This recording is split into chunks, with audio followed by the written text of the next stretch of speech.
special called meeting of the City Council for the City of Sunset Valley, Texas for Tuesday, October 27th. It is 6:01.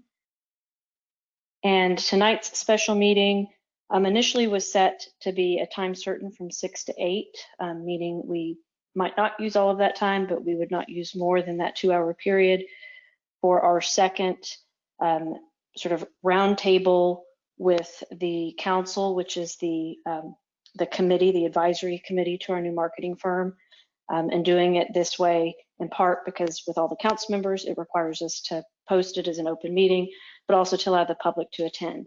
It is not a meeting where we will be taking action, and it is not a meeting designed to be like a regular council meeting where we have residents providing input.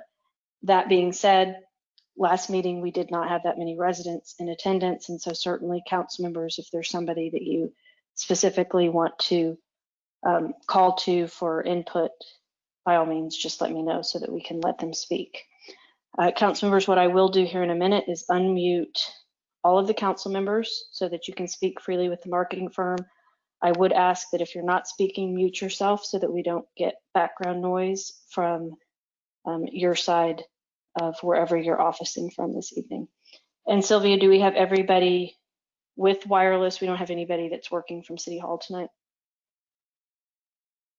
No, nobody's working from City Hall. Mayor, can you please unmute, actually, Cindy Montgomery and Emily Branson and Jose Canales. They are self-muted. Well, actually, I'm going to mute everybody, and then I will go through, and Sylvia, unmuting you. So if you would mute yourself, and then Matt, same thing, you're unmuted, so make sure you stay muted. And then Cindy, I'm unmuting you. And then same thing for video, just manage your own video. I think the council's split in terms of whether they want, I don't turn the video on because it sucks up too much bandwidth. And as I've told everybody, I'm in my master bathroom and closet, so there's nothing you all need to see. Emily, you are unmuted. If you would manage yourself. Jose Canales, you are unmuted as well. Karen, Melissa, Phil, Roxy, so you can tell us if we're doing something inappropriate, Rudy, and Wanda. Okay, so everybody should be unmuted, so if you'd please mute yourselves. And then again, I'm not going to be muting council members unless we have some sort of a feedback issue. That should allow us to move quickly through this evening. All of the council members were asked to do homework that was assigned to us from the marketing firm. I didn't manage the receipt of that. I believe Matt and or Sylvia did, but I assume all the council members submitted their information, which was then submitted to the marketing firm. And so with that, we do have citizen comments on tonight's agenda. So if there's anybody who wants to speak to an item that's not on the agenda, and Phil, would you self-mute yourself, or I'm going to mute you because we're getting feedback from you. If there's anybody in the meeting who would like to speak during citizen comments, which means you want to speak to something that is either on the agenda or something that is not posted on tonight's agenda, if you would please raise your hand. The latter part of tonight's meeting will be what I'm calling cleanup. So we're going to try to close out the one item that we did not get to on our last meeting, which was last Tuesday. That's item number 4. And then item number 5 and 6 were also posted on last Tuesday's meeting, and we were unable to complete them. And those are our 2 executive session items. And so those will be the last things that we hit either after 8 p.m. or before that if we do finish the marketing portion of the meeting. And with that, I'll do one last call. Is there anybody here who would like to speak during citizen comments? Make a comment to anything that's not on tonight's agenda. If so, please raise your hand.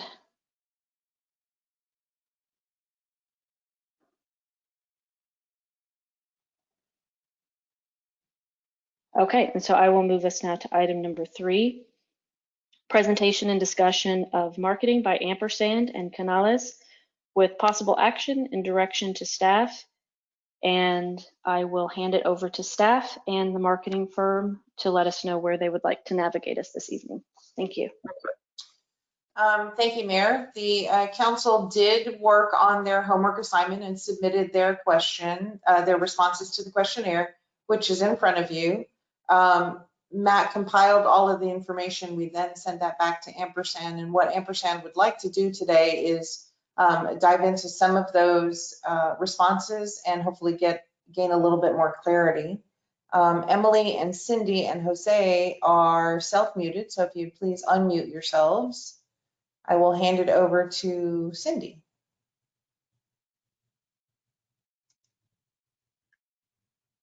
Thank you, Sylvia. I think Cindy and Jeff are both on as Cindy. And I think that they were having issues unmuting themselves. Are they still self-muted? They are unmuted, but I've sent, it allows me to send them an unmute request. And so it shows that I've sent that to them. Okay. So Cindy was on the web version, and I see that she's left, which means she's converting to the desktop version. So she should. Okay, there, I see her, she just jumped on again. Okay, Cindy, I just unmuted you again. Can you unmute yourself and then we can, there you go. Here we go. Got it now. Yes. Okay. Well, thank you, everyone. So as we were just saying, we did get the answers back to the questionnaire on Friday morning. So what we've been doing yesterday and today is kind of going through all of the answers, some of which are spot on. We think y'all were coming from the same place and answers were going in the same direction and things were pretty concise and clear. There's a couple of other areas where the answers seem somewhat divergent. Just to give you an idea of kind of what we want to do is we want to take you through the answers since they've been compiled so everyone can see everyone's answers together. And there are 3 areas of interest where we want to do a deeper dive. So one of those is talking about how you've described your goals for Sunset Valley. In particular, a lot of you made comments around becoming a destination. And that's important because it relates very specifically to who we all need to agree our target audience will be, our primary target audience for any branding campaign and any money that we spend to market the city of Sunset Valley. And that is the exercise that we kind of want to end up on after we go through the questionnaire, which is once we've all agreed on who that audience is, we will ask you a few questions about that audience so that we can prepare for the next meeting, which is a SWOT, where we're going to get really deeper into profiling those people. And that also has an impact on who we talk to in the research phase of this process. Another area that we want to sort of unpack a little bit with you from the questionnaire is the degree of local flavor that you guys foresee sort of injecting into the aspirational version, the sort of future version of Sunset Valley, and what do you consider sort of to be hyper local right now versus the big box chains and the national brands that aren't really from here and don't really add anything local to the opportunity that we face if we're going to go a little bit in that direction.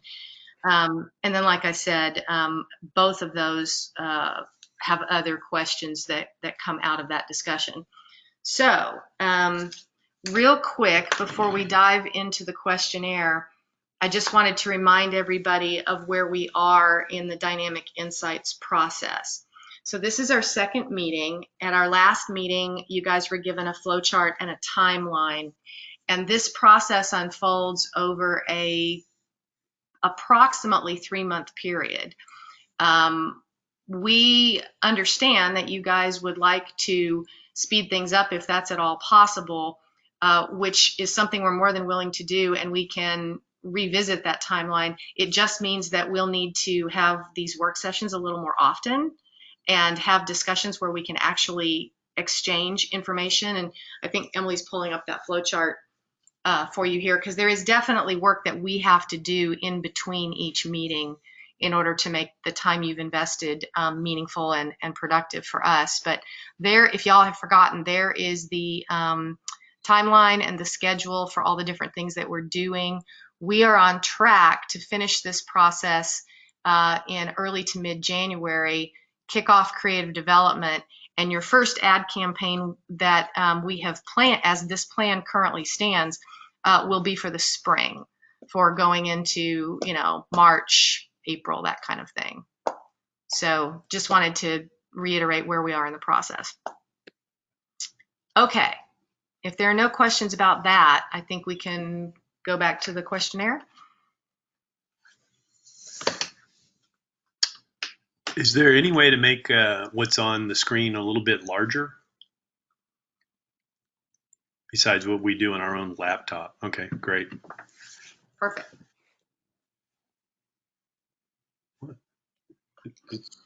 Okay, so this first section were questions about overall goals and tax revenues. We're not going to spend a lot of time on this. I mean, I think it was very clear to us that one of your primary goals is to get revenues back up. And we knew that from the RFP. We were expecting to see that. We're going to dive into the data and the links and some of the things that you provided a bit more. And so, Sylvia, just for your information, we may be following up with some additional questions based on these documents that you sent. And then there may be some other questions that we have that come out of that process. But just FYI, clearly getting the revenues kind of back up and getting those back on track is the overarching goal. But, there were other comments and mentions here and there throughout the questionnaire about what we think is a very important second goal, which is to give the city of Sunset Valley a much stronger identity, both as a destination and as a brand. And as far as name ID, that's clearly important too, to be known by name and also as a city within a city. So let's scroll down to the next section, because I think that's where we really start to see some differing opinions kind of coming out of your answers. So I don't think there was anything really surprising here about who really drives tax revenue. It's interesting. We all know, I think, that the anchors are contributing more revenues to the bottom line than the small mom and pop shops. But it's the small mom and pop shops that are unique, that maybe speak to that sort of local flavor that we mentioned before.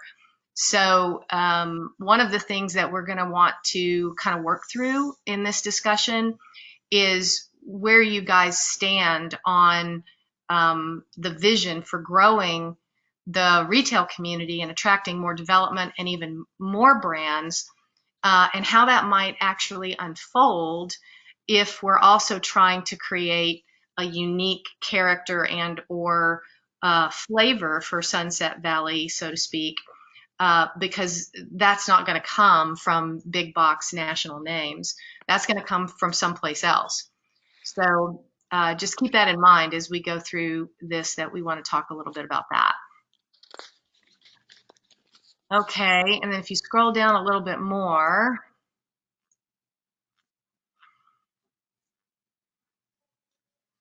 we've got the number here, the 10 to 20%, focusing on recovering some lost income from during COVID.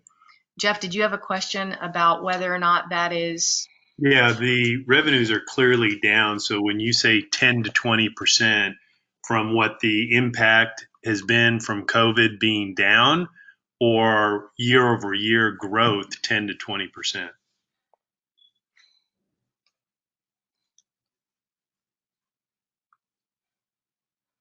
That's a question to the council, but I would assume year over year growth.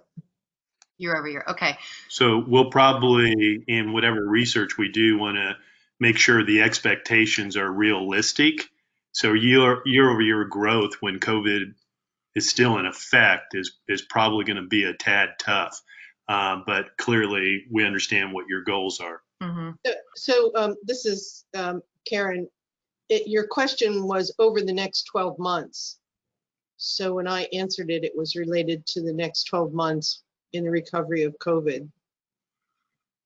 Right, and I think Jeff's Jeff was asking, are we starting from where we are down in the COVID numbers, or are we starting from whatever we were at the beginning of this year, pre-COVID? I was considering where we are right now in COVID. Yeah. Okay. Okay. Thanks for the clarification. Uh-huh. Right. Yeah. So second bullet here, attraction of new commercial development that's in sync with our values. Obviously, yes, we want businesses that really reflect the culture and the value system in Sunset Valley. I don't know if anybody can speak specifically to that, but I think we get generally what you mean by that. Does anyone have a specific thought or comment they want to share about that particular bullet?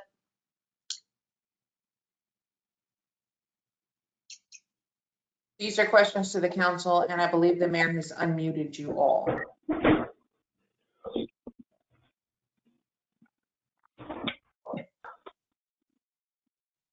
Well, save your thoughts. If you don't have a question right now, you might later as we dive deeper into that subject. So I will keep going then, but somebody interrupt me if you want to say something about that. I do have a comment here. And so I am not sure historically that the city has gone out and tried to attract businesses to come. Usually what I understand has happened is that if the shopping centers have an opening, then they're the ones that do whatever they do, and they fill it with some a company. Right. So that's my understanding. So if anybody wants to dispel that, that would be great. The question we have, because that's that's exactly where we wanted to go with it. We were concerned that if you have this vision as a city, but the host of the strip center is just filling space with whoever's in line, or whoever will write a check. That's not necessarily the development of the character of the community and the businesses that you may want to attract.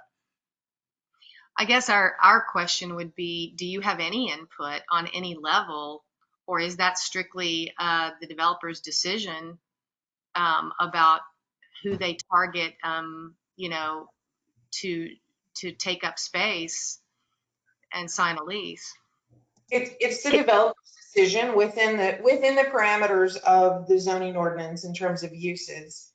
Now, the city recently, maybe in the last couple of years, approved nail salons and eyebrows, it's called eyebrow tattooing or whatever it is. Mm-hmm. And so that's what we've seen in the last development permit tenant finish out spaces. We've seen more of those than anything else. And those are not necessarily tax revenue generators unless there is something that's purchased there. So from a control perspective, we'd have to be at the zoning ordinance level as opposed to the developer.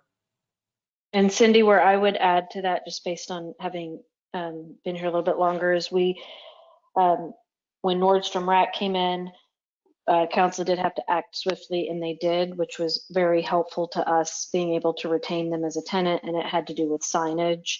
When Total Wine came in, same thing. A benefit to the shopping center and to that tenant was that, unlike City of Austin or other larger cities, we were able to react and create a meeting and line up to what they needed. With Total Wine, it was that we didn't allow for liquor stores, and so we were able, I would say in less than 2 months, we were able to figure out what we needed to do with our ordinances so that they could get their lease signed. And then with 4715, which was the Wolf Nursery, which was then Cannoli Joe's, which is now a mixed use center. That one was just word of mouth. So that was I happened to have known the person who bought it had been my landlord downtown. And so I just kept poking him saying, hey, your team should keep looking at this property. Sunset Valley is a really cool place to be. You might like it. And so those are examples I can give where I can say I absolutely am certain that council and the city had an influence on who we brought into the city. Okay. Are there any kind of other incentives, like if a certain type of retailer or business? No, Okay. we The don't problem offer. is the lack of property tax, right? It's a gift, and typically in, say, if we were in Austin, and we've done incentives like this with downtown and the domain and things like that, is where we're doing property tax abatement, and you say for property tax abatement we'll do X, Y, and Z to get, say, local business or whatever, and we just really don't have that handled because we don't have property tax. So it's the upside and the downside to the typical thing that a city often uses. And so that's why we have a little less drive, because normally we'd say, hey, we'll give you a break on property taxes if you will look for more local flavor, and that's just not a handle we have, because the gift is we don't have property taxes, and that works for them too. And so Yeah. that difference usually helps, but we don't have it to play with. Mhm. But if you shared with them a vision, let's say we put together a presentation and said, this is the vision that council has agreed upon. This is what the residents want in terms of how they brand Sunset Valley, and they want this to reflect certain things that they think are important to communicate. Would that have any ability to influence maybe who they target for some of these spaces, or do you guys think it's really just going to be whoever shows up and wants the space? No, I absolutely think, based on my experience, direct experience personally in 10 years of serving, I am certain I have had the ability, just through sweat and effort. And I think that if the city got behind it, we may not be able to offer a sales property incentive, but I think as a city, we certainly could get creative and offer there are many other things that we could offer as a city, including just a vision. So it could be something as simple as broadening our connectivity to the Violet Crown Trail and the farmers market. So it could even be something as simple as us better connecting ourselves to those two draws to the city and saying, hey, if you want to be a tenant here, you get the benefit of being connected to a place where we as a city are promoting these two other things that we are certain will bring people in on the weekends and bring people in to want to do more than just drop in shopping. Right. And Okay. I think certainly we can do things like the sort of signage kinds of things, planter kinds of things. Those are things that other cities do that we could sort of get buy-in from. I think we've had some success getting buy-in once we do put a vision out there. So I think that would be very important. Well, that's actually. If I could add something here, there are things we can offer. I would refer you back to a previous council meeting. I don't know the date, but I'm sure Sylvia could provide that, where Sylvia gave a presentation on the various incentives we could offer the right business to come in. And yes, we don't have the benefit of foregoing property tax, but there are certain other things we could do. Number one. Number two, I think it's important for us to ask ourselves how much we want a new business. We could have had the benefit of Lowe's, as an example, that would have generated about $600,000 to $800,000 a year of sales tax revenue, which would have been very nice to have right now. For whatever reason, we chose not to, work with them, or whatever the deal was. And at the end, Lowe's located 100 yards outside of the boundaries of Sunset Valley. So I think we do have to do some inward searching here and say, what type of stores do we want, and how far will we go to attract them? If we don't do that, my belief is the landlords and the leasing agents will continue to lease to anybody that can pay the check. And I understand that in today's environment. Retail is very tough right now. And a steady source of revenue coming in from a retail operation, they're not going to give much thought as to whether that matches whatever we want in terms of copacetic, businesses in this area. So, is there a vision document that exists right now that's guiding any of these folks? No. I'm not aware of one. Okay. Great. I think that's something we would probably recommend that we create as part of this process. Once you guys have decided on a position, a unique selling proposition, a creative direction, painting a picture for them of the types of businesses maybe even coming up with a few like examples on a wish list would really help to sort of not only set the tone, but help them understand how to evaluate people who come along in terms of their strategic and cultural fit for the brand that you're trying to build. So that's good to know, and I think that's something we can work on. So. Mm-hmm. And it will also help to manage the mix because Yeah. so that you're not too heavy in big box and really light on cultural or, stuff that really brings a lot of personality. So I think that's also important. Obviously, you need a range and a mix because of a mix in the types of sale revenue that comes in from different retailers, but you also want to balance that with personality and attractive local destinations. Yeah. Yep. The irony is that it's these little guys who don't really add much to the revenue base that actually create the character. And what we want to avoid is some of the more unique, especially the restaurants, because they encourage people to linger and stay and make it more than just a quick trip in and out for whatever is on their to-do list. But places, like the donut shop over there next to Tarka and Love Thai and Cruzteca, they're really unique and really interesting places. And if they make it, they're very likely to leave the center and go someplace where they can really design an environment for their restaurant that fits what they're trying to do for their brand. So, and we see that happen a lot, like a food truck starts out as just a food truck, then it goes to some nondescript brick and mortar, and then later it ends up in the cool part of East Austin or whatever. And they sort of abandon where they started in order to kind of feel like they're more culturally aligned with their aspirational branding. So we want to paint a picture for them of why they should stay. Okay, well, moving on, because I think that's a really good thing to keep in mind as we go through this discussion. You guys mentioned identity a lot, boundary definition a lot. We totally get that. And I think we agree that you can't market a place where people don't know where it starts and ends and can't remember its name. So that's absolutely part of a first step.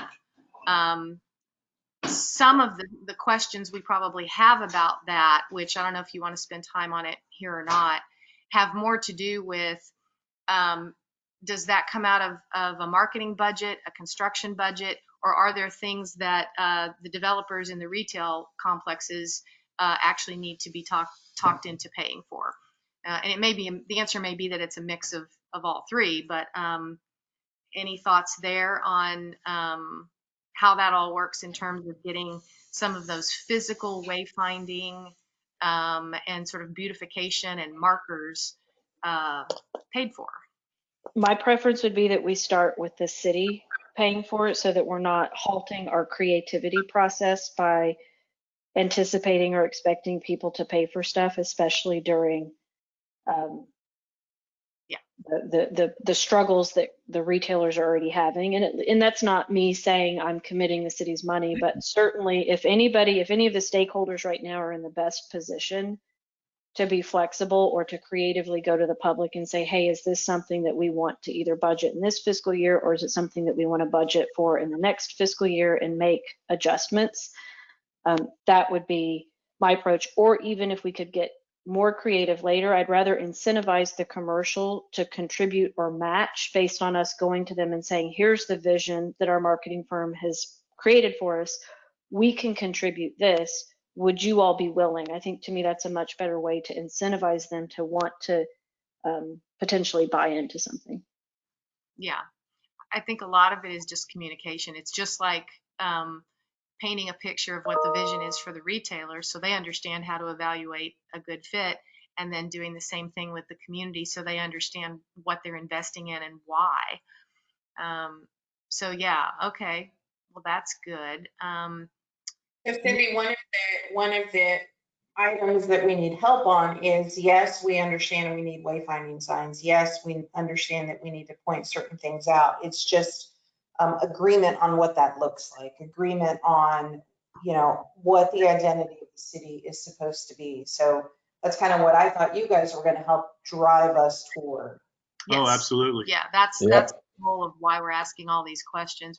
This is more like crossing T's and dotting I's to make sure we understand Working where with you're a coming from. municipality is slightly different than working with a business. So we Yeah. just want to make sure that we're establishing boundaries and understand what we can do and cannot do. Mhm. So I want to just bring up an example. We have two locations where restaurants have closed, Luby's and the hamburger place. What was that? Robin? Red Robin. Yes. These are two big opportunities. I don't know if anybody has signed any leases at this point, but these look like two big opportunities to get new restaurants. How would you approach that? So this is a great this idea of creating local flavor and or unique things that you won't find anywhere else. And so depending on how much of that you want to infuse into the experience of Sunset Valley, I might, for example, go target a well-known chef or somebody who's done something really interesting in some other part of Houston and see what their expansion plans are and if they would be willing to come to Sunset Valley rather than going just to another chain. Corporate entity. Yeah, a corporate chain like an Olive Garden or something.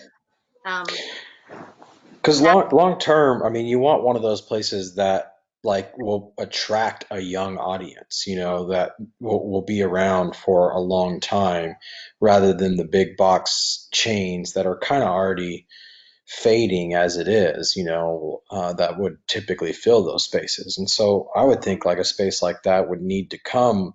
And then that's why we asked about incentives too, about how can you help a developer refit or retrofit a space to be more like a pint house or more like a Loro, where you've got crushed gravel and outdoor patio space, and kind of make it a place where young people really want to stay and hang out. And you've kind of targeted a young chef, or somebody who's kind of hip and trendy, and this place becomes buzzworthy, and where it's actually attracting people instead of just like the next Cheddar's or something like that. That will just be another 24 to 36 months before it's closing down. If it's not attracting a younger and newer audience with a wider demographic, it seems like it might just run the same course that the other places have run. Yeah. So again, what is your role in that, and what is our role in that? And help me work through that. I think the first thing, like we talked about, like creating a vision for the city, the branding piece comes with that. And as we start to round out that picture of like, what is this place that we are creating? Can we cast a vision of it? And how can we communicate that to current retailers, future retailers, or developers? That's our part in that, is developing that. The city's part in that, I think, what can the city do to make this also an attractive opportunity for someone to come in? We can help identify the types of establishments that we think would do well. When you just look at South Lamar, South Congress, places that are doing really well and just staying busy, what is going on with their branding? What is going on with their buzzworthiness, the things that attract people to them? We can identify those things with a few examples and give you guys a persona of the types of retailers or businesses to target for those specific areas. And how that fits in with our vision for what we're going to create in the branding campaign. After that, it's y'all's responsibility, I think, to do everything we can to attract those people, and then just keep trying, But we bring your vision to life. So I think the dynamic insight process here is critical, that you're answering and you're providing a unified response on the vision that you see. We will creatively put some options on the table, bringing it to life. But if you went back in time and talked to the city of Round Rock about what they wanted to be, that was one vision. And if you talk to some of the folks that helped create South Congress, that's a completely different vision. So this process over the next several weeks is pulling things out of you and the community to understand better what the vision is so that we can articulate it and bring it to life creatively. And Wanda, just if we were sitting in a room together talking, I would want to connect what you asked and what Jose mentioned. And Jose, I can't remember, how long have you lived in Sunset Valley? Since 2015. 2015. Okay, so I can't remember when Daryl Kunick and his team purchased 4715, but that's the example you give is such a good one, which is Loro. So Loro is part of that same group, is part of the same development group. Prior to Loro opening, which is part of the Uchi High Hospitality Group, they opened exactly what we just described, a chef-specific restaurant called St. Philip's, named after Philip Spear, which is now part of, I can't remember which restaurant, hot restaurant downtown. It didn't work. And I think part of why it didn't work, and if you go and talk to Daryl, which I have, he said the problem was we built it, we had the parking lot, we had the chef, we had the menu, but at the end of the day, it wasn't the right fit yet for Sunset Valley. That what's been pushing down from South Congress and downtown, it hadn't quite hit. It's almost like they were a little bit too early. And so to Wanda, I would say this is where we really do have to hear what they're saying and figure out how do we do what we can as a city to create the vision, to publish the vision, to define the city, whether it's through safety, through wayfinding, through having some sort of a iconic look, whether it's to the light posts or it's the entrance points of the city. That's where we as a city have to do. I don't think the marketing firm can do that for us. But the example that you two just brought up is a really good one where the High Hospitality Group, they tried it and St. Philip's just didn't make it. It was a combination pizzeria, bakery. It was a great concept, great menu. If you asked whenever I would ask Sunset Valley residents, they would say, we don't like to go there because we think it's too expensive. Yeah. Yeah, I mean, And then it became Cannoli Joe's. And Cannoli Joe's has struggled too. And Cannoli Joe's was a slightly larger local. It was a Dallas-based local. And even Cannoli Joe's has struggled. Well, this is also an excellent point to sort of write down right now for our target audience discussion later, because you're telling us what I hear you saying is that there have been a couple of attempts in the direction that we're talking about, but for whatever reason, whether it was timing or, the pricing on the menu, there was some sort of a disconnect and it just didn't stick. So, well, also a one-way street. I think you can't. That's a really challenging location, and so you can't. While it was true, you can't underrate how the impact of that particular location went on that. I also think you have to evaluate when you are charging a certain price point at a restaurant. I do remember St. Philip's. Part of that price point is the experience. A customer will justify a higher price point for pizza or beers or whatever it is when part of it is the experience that they're buying and the atmosphere that they're getting to enjoy.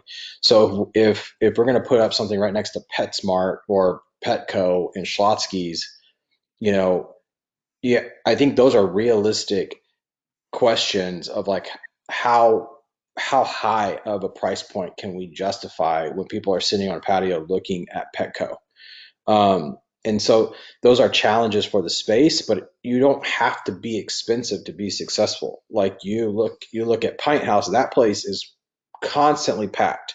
People go there, they hang out, it's good food, it's casual, it's not a high ticket. You can rack up a bill there, but you can also get in and out really, really affordably. And so I think that is all helpful information and things to keep in mind when we're trying to develop that persona of what is the most likely or type of establishment to experience success here. So part of your work would be, I assume, would be to gather that research for us and figure out what that is. And so we would then have this data set that we could give to like a Pine House or someone equivalent and say, this is, this is what our data shows. Mhm. Well, and yes, when we put a marketing plan together and we flesh out these target audience personas, it's always helpful to show them profiles and lifestyle and other characteristics of the target audiences that we're trying to get to come to Sunset Valley, because you can take those personas to these people and say, look, we're spending money to draw these specific kinds of people here, and these people are a really good fit with your brand. They're a good fit for us, they're a good fit for you, let's partner. So that's Let me add something here. As we go through this process, one of the things that would help me is if you could flavor this discussion with some of the research you've done so far, as preliminary as that may be. I think that would help me as we go through this process. Well, we haven't really kicked off the research yet because we actually needed the answers to these questions first to be able to write some questions of our own. And the other thing, which is what we want to talk about today, is defining who that primary target audience is, because those are the people then that we need to ask the questions to. So after today, one of the things that we will be engaging in our next step is to put the research recommendations together and to start to flesh that out. Now, we did look at some data that we had access to from OnSpot, which was device ID targeting. So we do have a database of over 200,000 unique shoppers that have been in and out of the stores in Sunset Valley. There's obviously a lot more. And can you share that with us now? No, what we received from OnSpot was very high level, and all we were able to do was to identify the number of people who've shopped there with a device walking into one of the stores. They were willing to provide that for us for free. Any more that would be above and beyond that would start to incur costs. So, well, let me ask a question of Jeff since he brought that up. So in that database of 200,000, do we also know basically where they're originating from, like what zip code? We can, but again, that'd be above and beyond what we've been provided for free. Yes. Okay. The door is open, but the next step would involve some cost. So that's why when Sydney says we'll put some options on the table, we can do that, but folks can't just provide information for free. Yeah, but we would take, Phil, to answer your question, let's say we knew that we had this starting database of 200,000 people, and you guys decided, yeah, let's ask some of them some real serious questions. We might from there learn more about exactly how far they're coming from. Is it 5 miles, 10 miles, whatever? And then we could devise an approach for getting more information from those people. And we get some information through third-party providers like that as well, where you could actually send them an email, try to get them engaged in a study, or you can target them with an ad that gets them engaged in a questionnaire. What Cindy just threw on the table is actually going to be an important discussion, because as I understand on some of the marketing done in the past, it was a pretty wide net through most of Austin or greater Austin area. Mm-hmm. Most businesses like a Total Wine or an Academy, they'll look at trying to own the 5 mile area around them on that particular store and try to stretch it to 10 miles. But they're very realistic.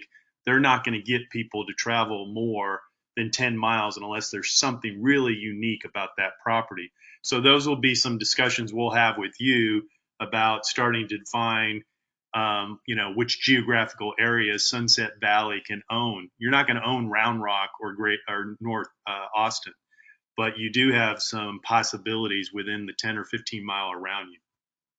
That's actually a perfect segue to the next section, because in your answers, you guys used a lot of the same phrases over and over. And so we've actually kind of highlighted them in red underlined them in red so that you can see them, because it jumped out that there's some commonalities across several of the next sets of questions that we just want to confirm with you that we're interpreting this correctly.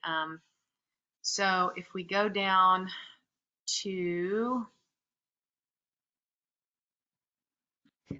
It looks like this is the original version, not the one with our notes in it. Sylvia, would you be able to pull that up? I sent it a little before the meeting. Okay, let me pull that up.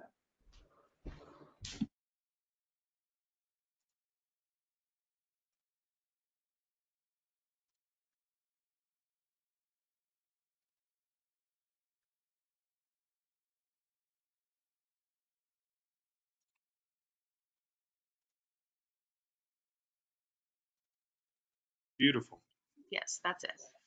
Yeah, if you'll go back to that second page where you see some things underlined in red. Much better. Aha, yes. You guys must have to sit real close to your laptops or computers and really squint at all the information on the screen. Right. So you can see some things here, more of a destination, you know, a place that attracts visitors, but also engages residents. Let's keep scrolling down. I guess I have one question on becoming a destination. Other than parking, what makes you a destination? We're clean and safe. We're clean, we're safe. We have one of the three largest, and hopefully improving, farmers markets. So there's 3 farmers markets that are working in the region. And then the third would be the Violet Crown Trail, which is, again, a really important connectivity point we have to downtown. Because and then their next phase, which will go from Home Depot Boulevard, that's where their next trailhead will be, that heads out to Lady Bird Johnson Wildflower Center. And it creates an opportunity, you know, again, if you're a tourist or even if you're a local and you're wanting to bike or get on a trail that's a more open trail than, say, Town Lake or downtown, there's a future opportunity that's going to occur down there where there's good parking again, because you can go down the dead end to Home Depot, drop your family off, or you can park at Home Depot and safely walk to that trailhead. There's an opportunity to have a more rural story even in the midst of the urban Austin that we have. It's like, what is your flavor? And I think that that's a flavor that we could choose to capture. I don't know whether we will, but I'll toss it out there. You know, when I was recently in Rio de Janeiro, the last time we had this meeting, and you know, they put a lot of that flavor on display. Of their they had interesting cars parked and decorated. That, you know, there's had a funk quality to it. You know, you have to say what your flavor is, and in some ways we're also another neighborhood of Austin, and in each of the neighborhoods in the local shopping districts all pick their flavor as to what they were like. And I was, of course, part of a founding member of the SoCro group and the West Austin Alliance group. And all of those things have already shifted. It's a really dynamic process, because if you have lower rents and you get some of these cute, trendy shops, then in a place as dynamic as Austin, then the real estate people come in and then they build the 3 stories and they drive it out because the rent gets so high. But it still creates the engine. The smaller businesses create the engine. The funk creates the engine that later gets taken over and becomes more of that higher dollar trend. So that's what I've seen in the city. And I've been a part of 3 major neighborhoods: the Triangle, the West End, and South First. And so first you start out a little funky, and then the people with more money come in and they trend it up. And so I think that some people may not be interested in that rural flavor, but it's a thing we could capitalize on. So I'll throw that out there. Yeah. And I would add to what Melissa just said that I agree. And I actually come from DFW. So the examples that I always throw out are Highland Park Village, Dallas, and South Lake, which is in the DFW area. I think that in Sunset Valley, if we as a community could do there's a handful of pieces that don't relate to marketing. One is what I just mentioned, which is better connecting to SFC, whether it's SFC or some other entity, having a weekly farmers market, or even more than once a day, or even a permanent daily market. the connectivity between having 2 Violet Crown trailheads, which no other area of Austin can say that, the cleanliness, the safety that we offer through having our own private PD, and then our LDC code currently regulates that the commercial district, if and when they renovate, there's going to be a significant reduction in impervious cover. What's missing from that is that we need to have a vision. And actually the person who first put that idea out there that I've heard was Helen Bessie, and that was 10 years ago in P&E. And she said, you know, we need to tell the commercial district what that means, what that looks like. Is it more trails? Is it more green space? What is the vision that we have for the commercial district when we basically punish them and say, you guys are going to go from 40, 60, 70, 80% impervious cover down to 18%. If we're really serious about implementing that LDC regulation, we need to have a vision. And as a city, I would say we need to have a vision and an incentive to say, here's how we're going to help you get there, because it matches our vision. And that's where you take all these things, including what Melissa said. It's like, we really do have a comprehensive vision of where we want to be 10 years from now. And it's to be the most walkable, safe, enjoyable, and I agree, connecting SFC, Violet Crown Trail, walkable shopping center, and then bring in the Weaver Barn and Homestead again and make that sort of the iconic sort of image or the logo of the city, which is we preserved the Weaver family barn as a event center. So I think everything that you guys both just said is true. I'm going to sort of speak the truth here and dissect the 3 things you listed for just a minute, because I think it will help illustrate the sort of conundrum that we have and the direction we need to choose. I think that Councilwoman Gonzalez is exactly right, that we need to pick a flavor, and that's part of why we're asking these questions and drilling down tonight, because that is way more important. Clean and safe, everybody needs to be clean and safe. Westlake needs to be clean and safe. South Lamar needs to be clean and safe. Hill Country Gallery needs to be clean and safe. Belterra needs to be. So that is not a differentiator. That is table stakes. If you're not clean and safe, nobody would go there. So there's nothing special about being clean and safe. You have to do that no matter what. And it's not going to be something that we would amplify in marketing, but it would be something that would be naturally amplified by the people who have great experiences there. Yes. They're the ones who are going to tell the story of clean and safe, not the marketing. The other thing is that the Violet Crown and the trailheads love them, love the idea of them, love the fact that Sunset Valley has that asset and can claim that and can make it part of the larger vision for the future. And someday that connectivity you're talking about and that sort of mobility from place to place and exploration of all of that, that will all tie together. But right now, the trailhead is probably a completely different kind of a trip. And you guys have identified that your number one goal is to get sales tax revenues up. So how many people would actually say, I'm going to go do a day's worth of shopping in Sunset Valley and then take all this stuff back to my car and go for a hike? Those are 2 different occasions. And then the third thing is that the farmers market, if you're willing, I've heard somebody say, open all the time, maybe daily. That would be awesome, because a thing that's only there once a week doesn't work as hard as we need it to. It's a great thing, but it doesn't work as hard as we need it to get people there day in and day out consistently spending money. So all 3 of them are great, but none of them right now are going to help us get to that goal in a functional way. So even though we want to put them in a final plan, we've got to find our groove, so to speak, and get a niche. Let's use the example of the rural flavor. Whatever that starts to look and feel like, we have to find ways to attract businesses who feel like that and reflect that, and we have to find messaging and craft a vision for what that looks like as we move forward. And we may put a document together that has some stages, so that things like the Violet Crown, it may be in stage 1, it might be in stage 2, but clearly your goals of driving more traffic to the retail stores and whatever that means and how that's communicated, that may or may not be something that the Violent Crown is going to help accomplish in the first stage.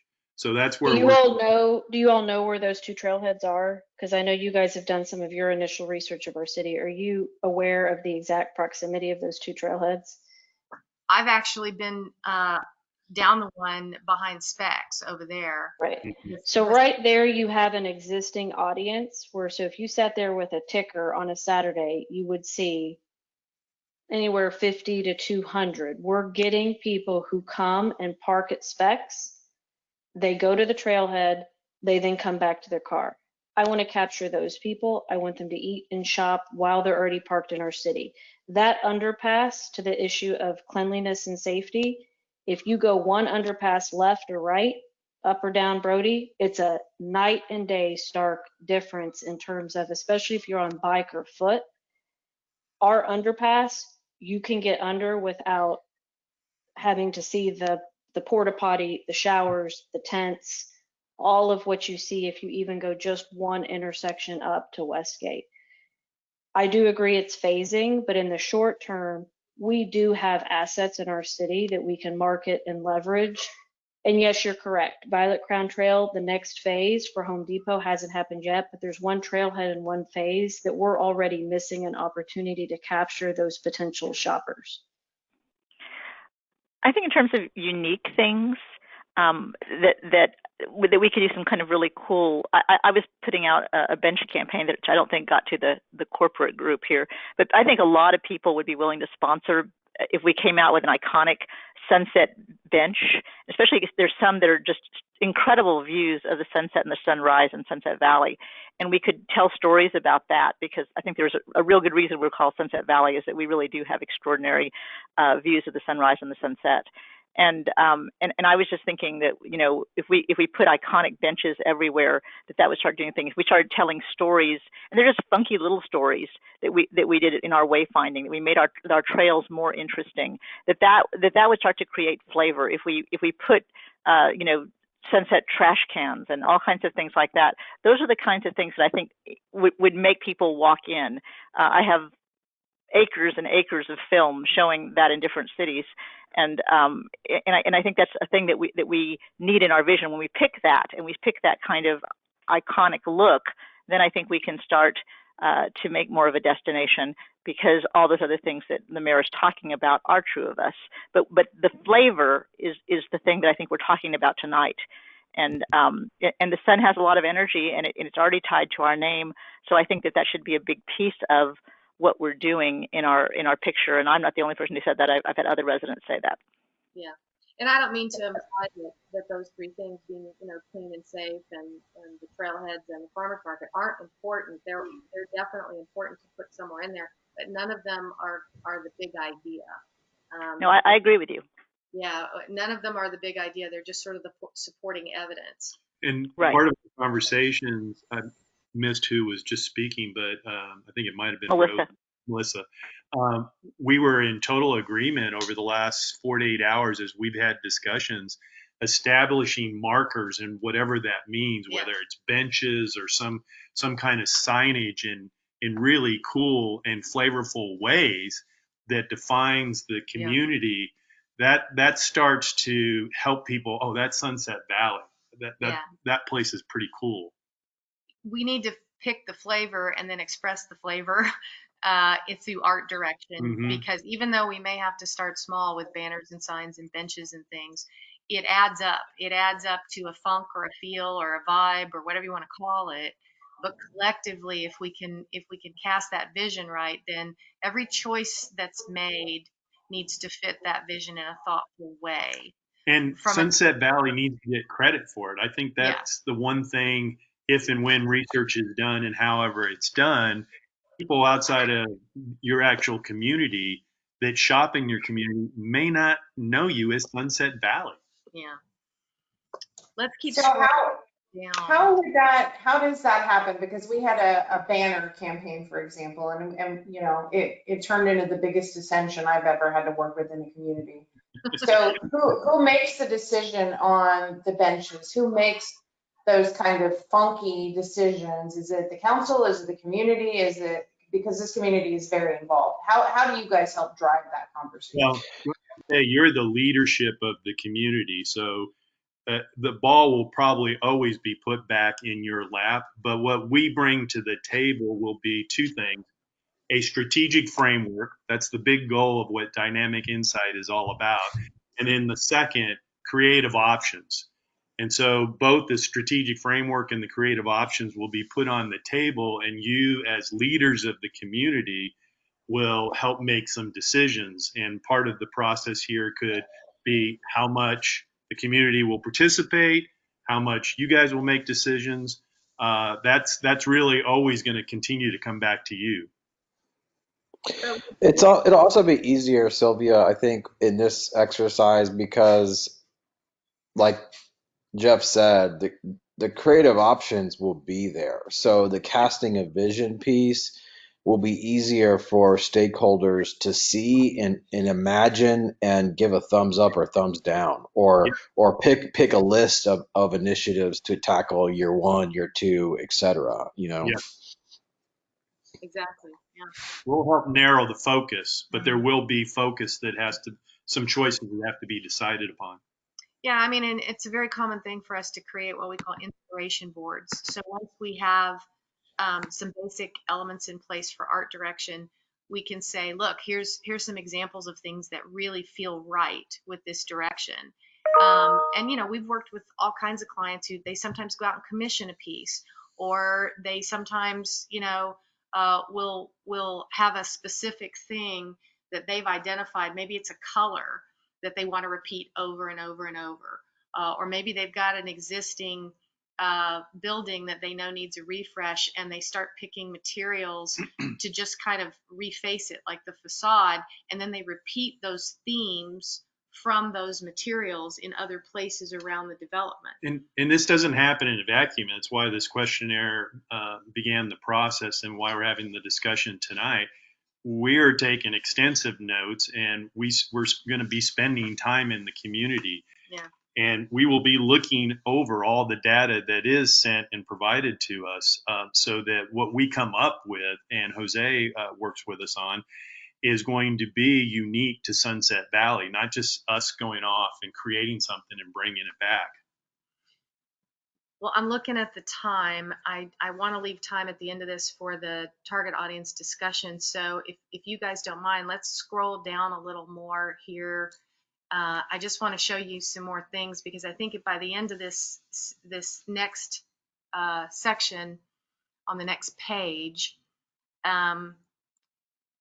we could see here that really what popped out at us was a couple of things. A lot of your answers went back to this idea of being a destination and needing to be known by name. And again, there's that near the bottom there, local flavor, but also the word destination. A couple of you had referenced things like public art. And then that last bullet, I really like, the best city within a city. To us, all those things say that while we need to develop a brand that absolutely reflects your values and the culture and the sort of spirit of the city, our primary target audience, if we really want to be a destination, by definition implies that we will not be talking to the people who already live there. We will not develop a brand that violates anything that they're passionate about or that they believe in, but we need to get people who are not already there to come on over. So we think, based on what we're reading so far, that the primary target audience should be this group of people who might choose to shop somewhere else, like a South Park Meadows or over at Arbor, Arbor Trails, at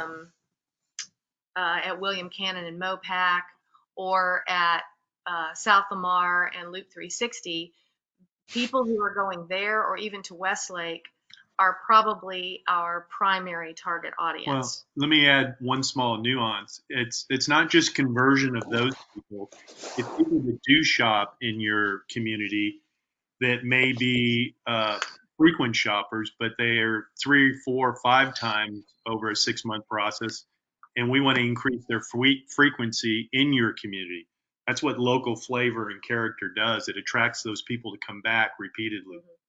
And if there are special events going on at certain times of the year, like Art Walk, I mean, obviously our reach goes further. But would you guys agree that if we're spending money attracting people, the vast majority of residents are always already going to shop right there in their own backyard? One, because it benefits them to do so, and two, because it's convenient.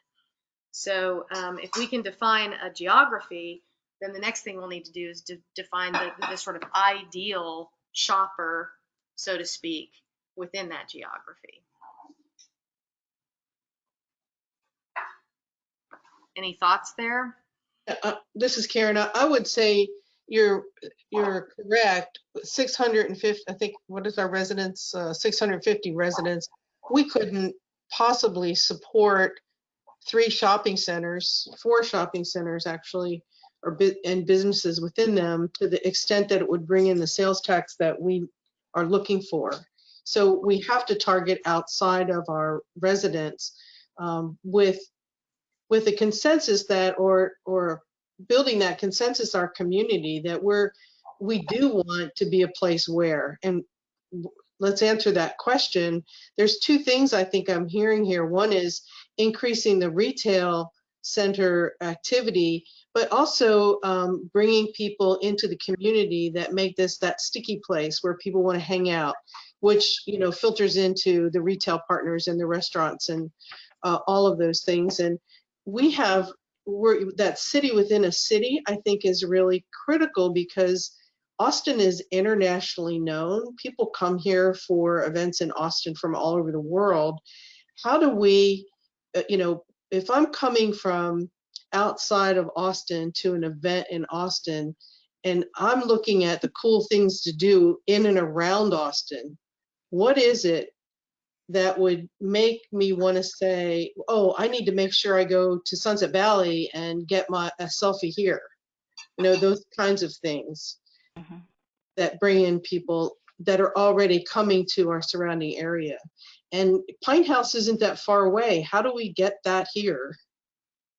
Yeah, exactly.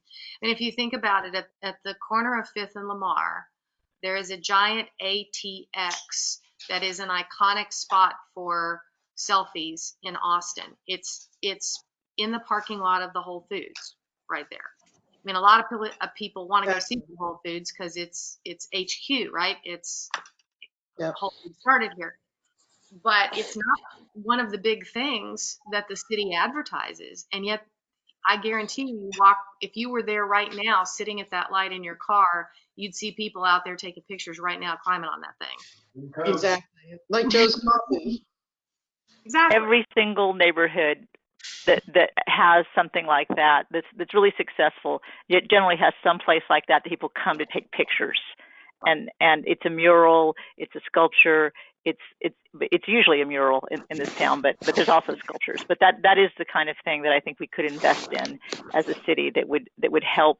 But a whole bunch of those. That's kind of my thought about, you know, like somebody could donate a tractor that's resting in their acreage and do something, and we could paint it turquoise or something. I mean, those are the kinds of things that start to create flavor. And before all this rusty stuff goes away, it might be kind of interesting to, put it out as art. Those are the kinds of things that create flavor and make people want to take pictures. I think art is an easy first step. We just have to decide on what kind of art, or are we going to be deliberately diverse and very eclectic about it? And then how do we tie all that together in a theme at the end of the day? But generally speaking, I love the idea of public art because while you're figuring out how you want to build, an amphitheater or more walking, areas, or you want to expand or reface patios and outdoor, indoor interactions, or just kind of upgrade a shopping center that's feeling a little bit tired. While all that is happening, you could go ahead and start doing art installations and create some buzz around that. Well, especially if the art helps At the to, homestead. At the homestead area. Yeah. yeah, especially if the art helps to accomplish something else as well, which is define the community and set boundaries of who you are and where you are. Yeah, I mean, even your markers can be really artistic in a unique and interesting kind of a way. And you already have the art walk, so I think there's a seed that's been planted there. We just have to sort of water that and watch it grow. So that is something, if y'all are open to, we're interested in. Yeah, so I would also like to add, this is just my opinion, but the theme of education, particularly in the environmental sense. And I'm thinking of Melissa's benches where we have these planters next to it that have, maybe there's a little placard in the planter that says what kind of plant it is and why that's so the right plant to grow. It's a water-wise plant, et cetera, et cetera.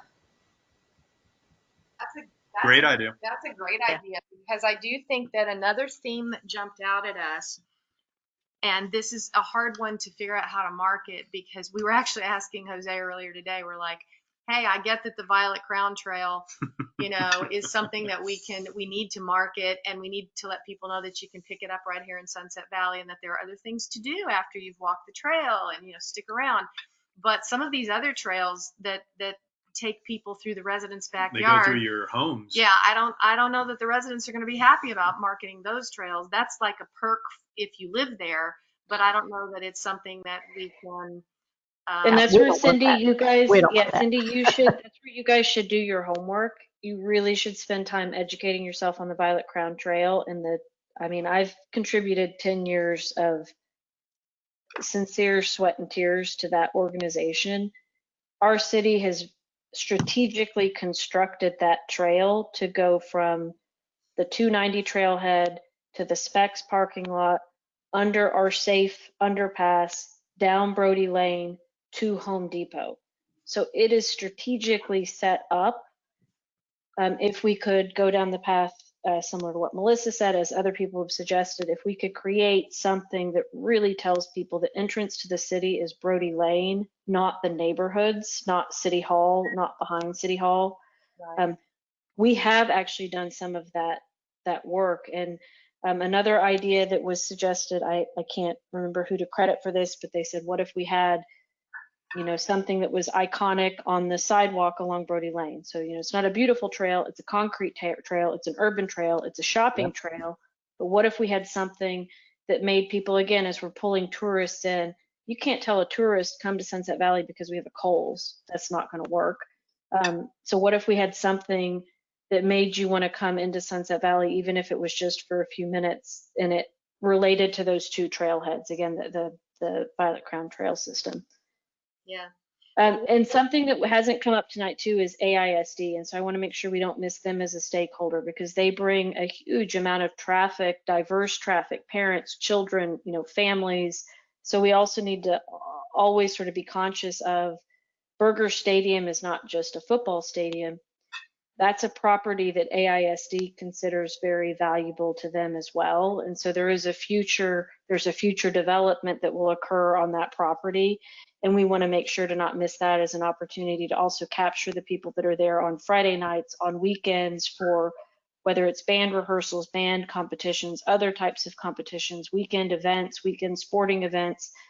And then in the future, if they actually fulfill their proposal of having a special event center there, we want to make sure that that we can say, hey, while you're here, you want to make sure to eat here. You want to, have your family enjoy the city while you're already parked here. Yeah, that's a great example of either device ID or geofencing, where if there's an event taking place at, for example, the Burger Center, and we want to get data on those people so we can invite them to come back on some other occasion, then that would naturally be part of basically the funnel that we're creating for marketing to them. Same thing with the trail. Yeah. And I think we're going to have to get out and just walk that whole section of the trail that you described, because we're well aware of the trail and where it goes and where it starts and all that stuff.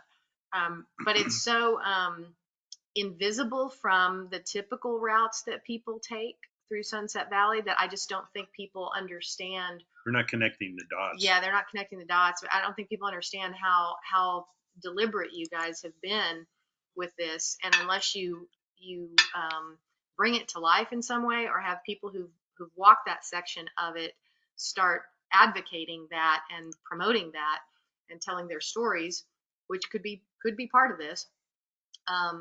It's just a little too hidden. It'll be a pillar in the brand platform. Yeah. Yeah, if we need to build the purple brick road, you need to tell us that. Yes. Yep. Pretty much. Yeah.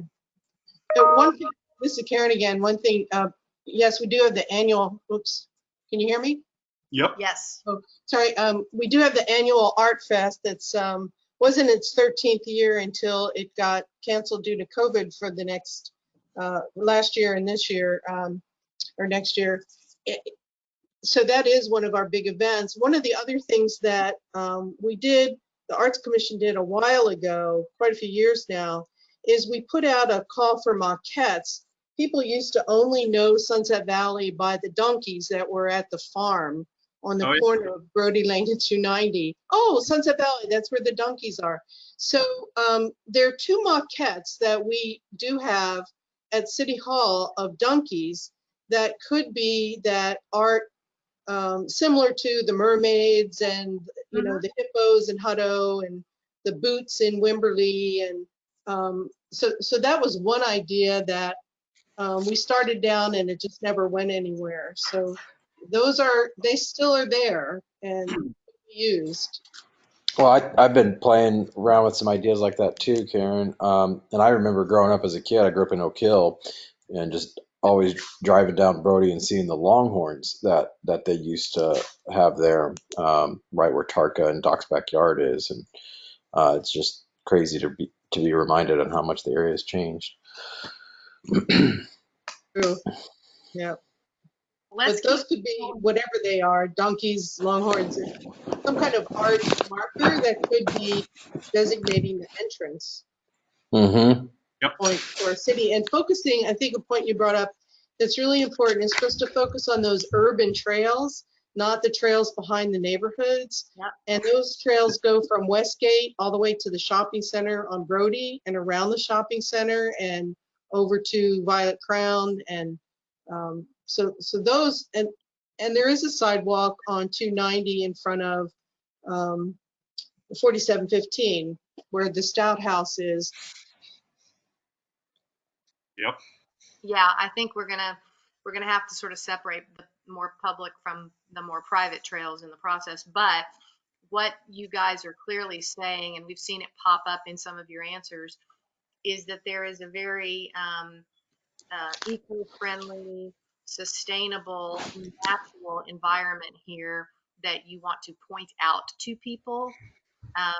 And I think all that concrete and parking lot and shopping focus has really overshadowed that.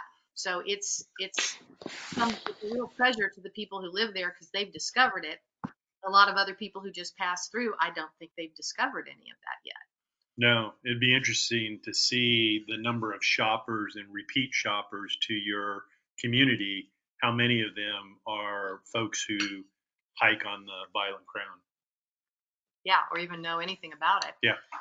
But this idea of both ecology and education and art, those can all come together in a really interesting way.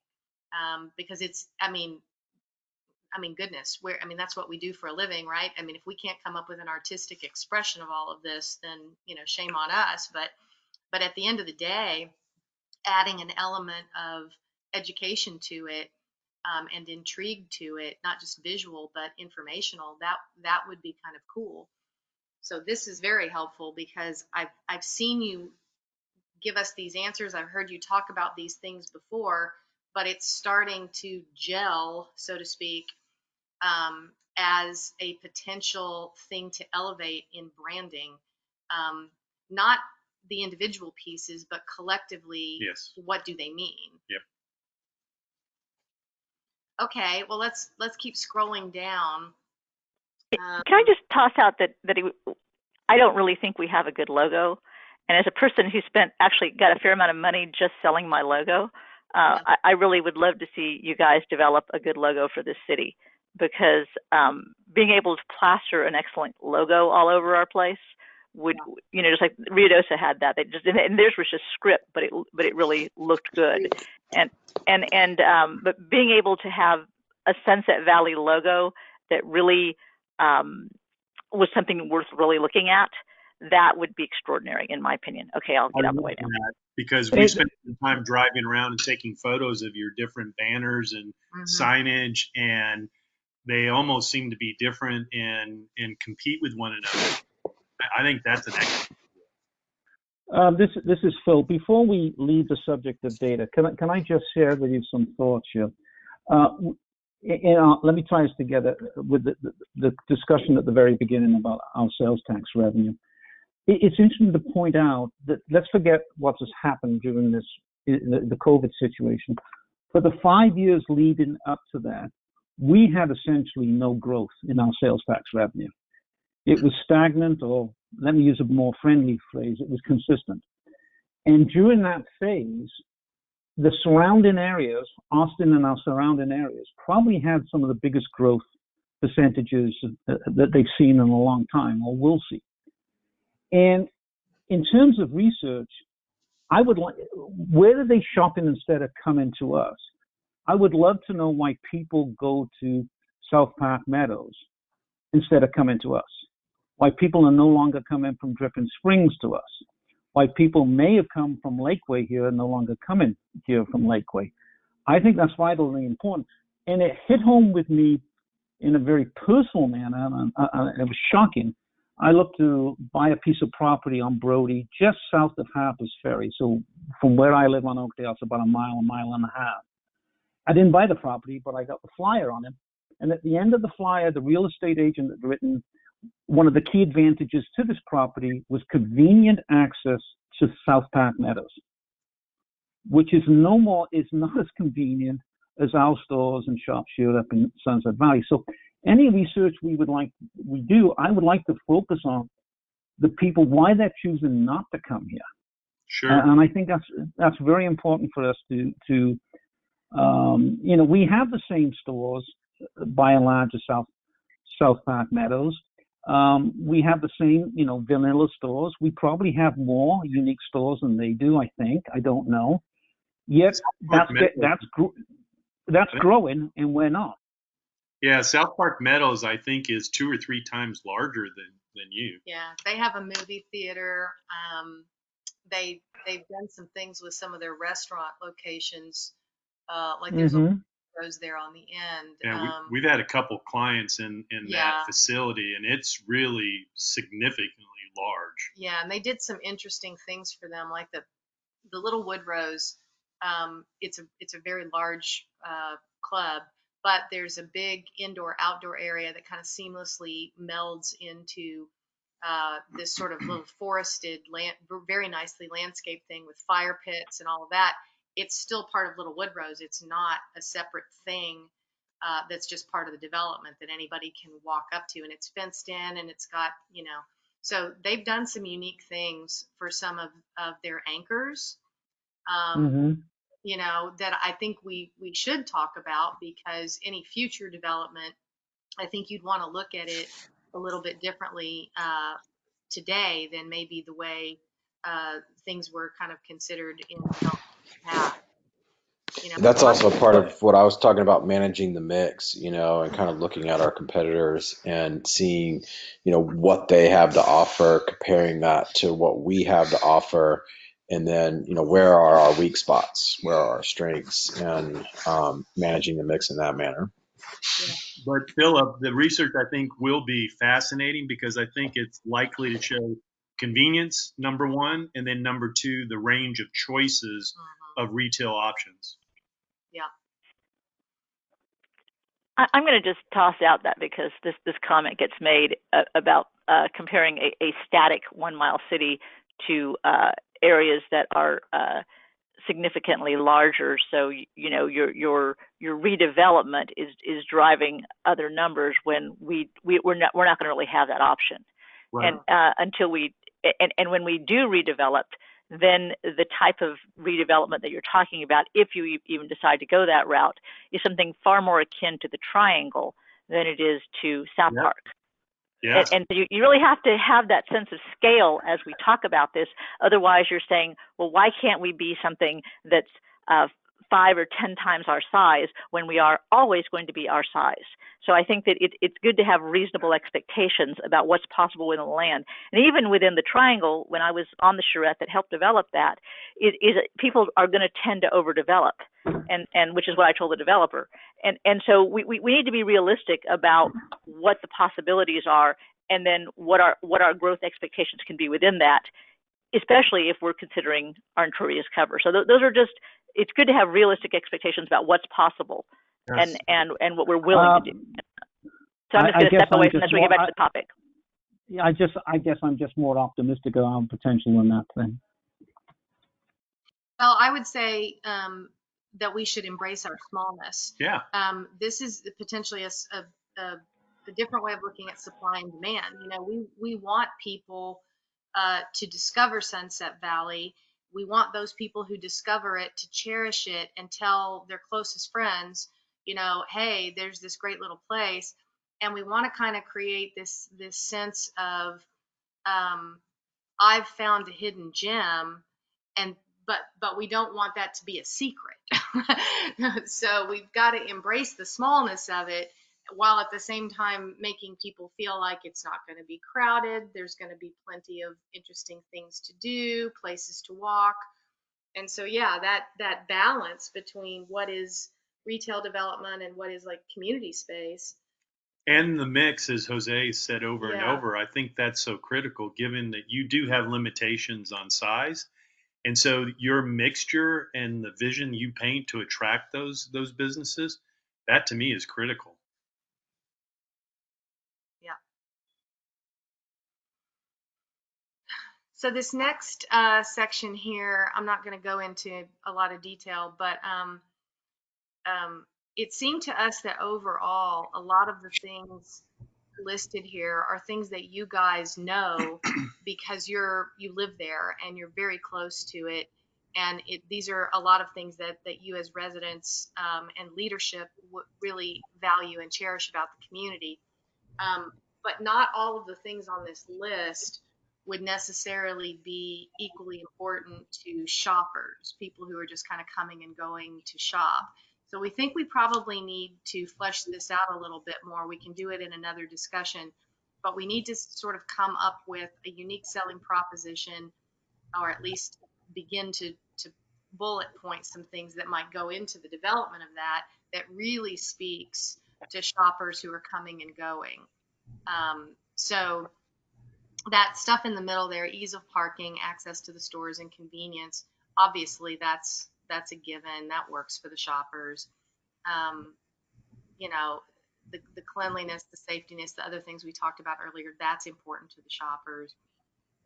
But some of these other things, they're clearly more of a USP for residents. Can we keep scrolling down?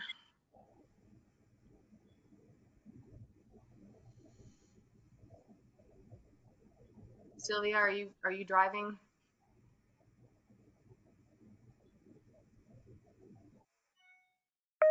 Emily, are you driving?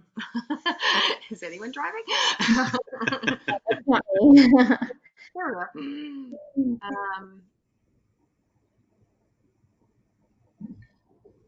All right, I lost my mouse for a little bit there. How far do you want me to scroll down? You're good. We want you to stop on competition, so you're good there. Okay, so we talked about this a little bit yesterday and today, and this is a pretty wide and varied list of competitors. And so where we kind of ended up, and this is just a gut thing so far, and maybe some research will verify this, but we really felt like if we were to sort of think apples to apples, and where is our opportunity and sort of inspiration going to come from, we felt like right in the middle, 4, 5, and 6, what you listed there, they felt pretty good to us in terms of how to think about this.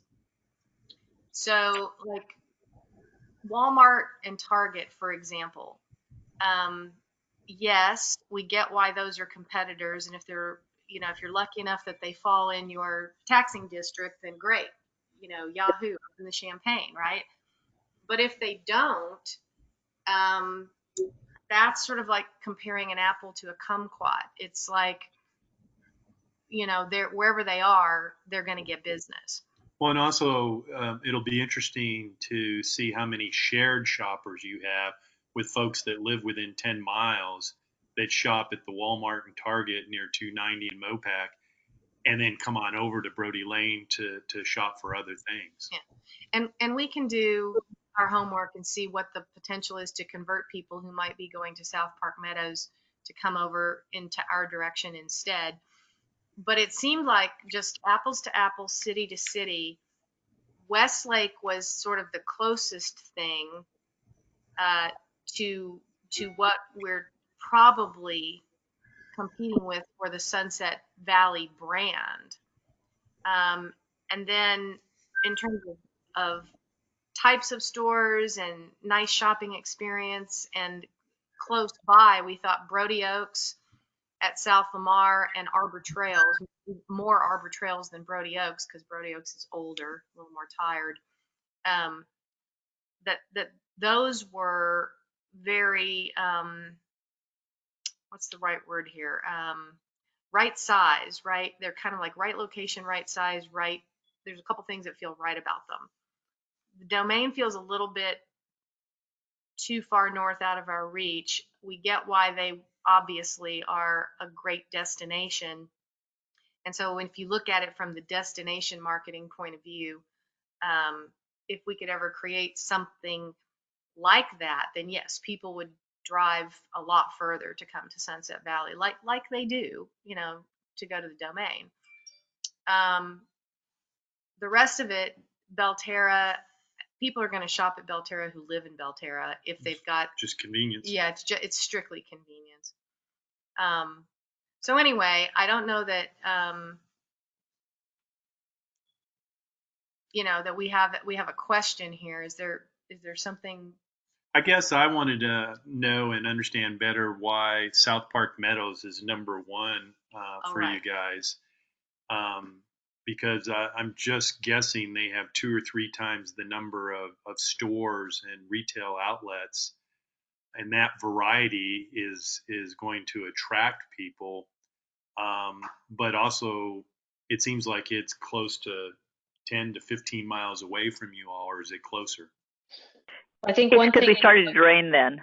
That was we it's in our head because it started to drain then. Well, when they it's got built. also you're looking at a compilation of 6 people's answers. So Hill Country Galleria was not in my answers. Neither was Walmart and Target or South Park Meadows. So part of it is you're looking at a compilation of 6 people's answers. Okay, that's helpful. Well, Yeah, this is Matt. South Park Meadows showed up like the most, so I kind of put them all out on an Excel spreadsheet and just did a little.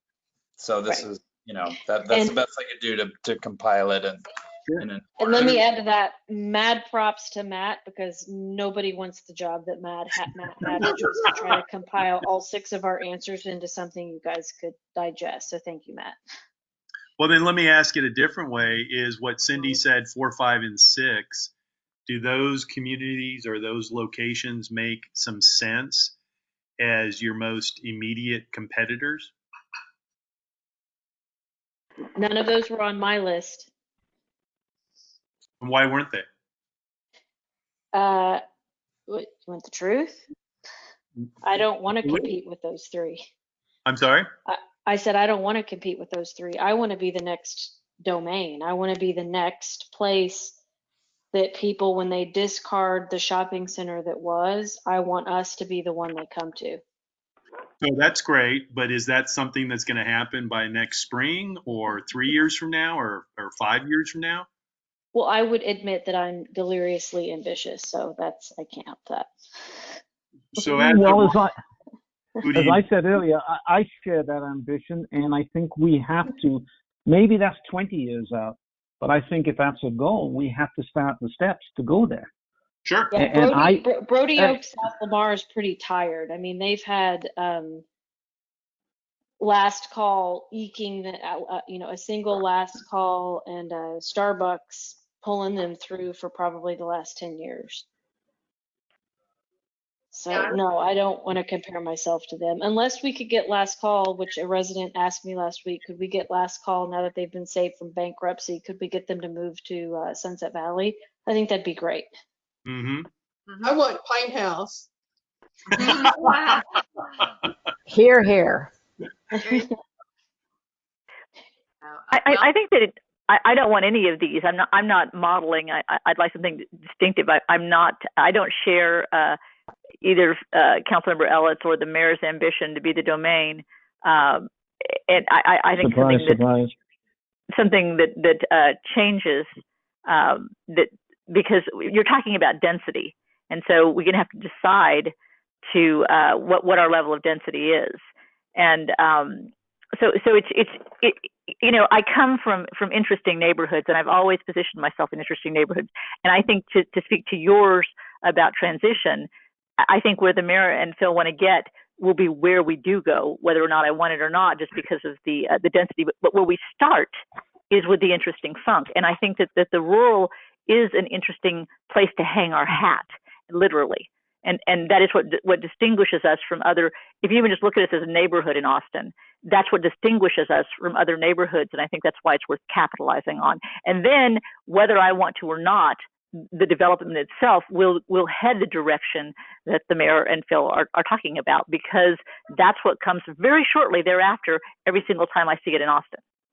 So one thing I do want to mention is, by asking for your top 10 competitors, we weren't asking you to become one of them and emulate them. We were asking, because we always have to think about all of this through the lens of the consumer that is making choices amongst these 10 along with you, and their experience and how they look at these different entities are real important to us, because we need to break the mold in there and find a way to connect with them.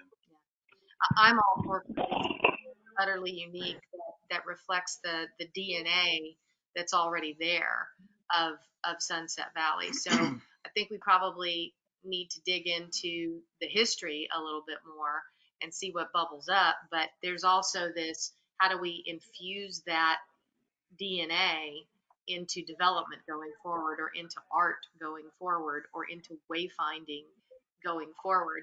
And is it going to be emulated, named in some way, if we start to pull that history out and make an artistic statement with it?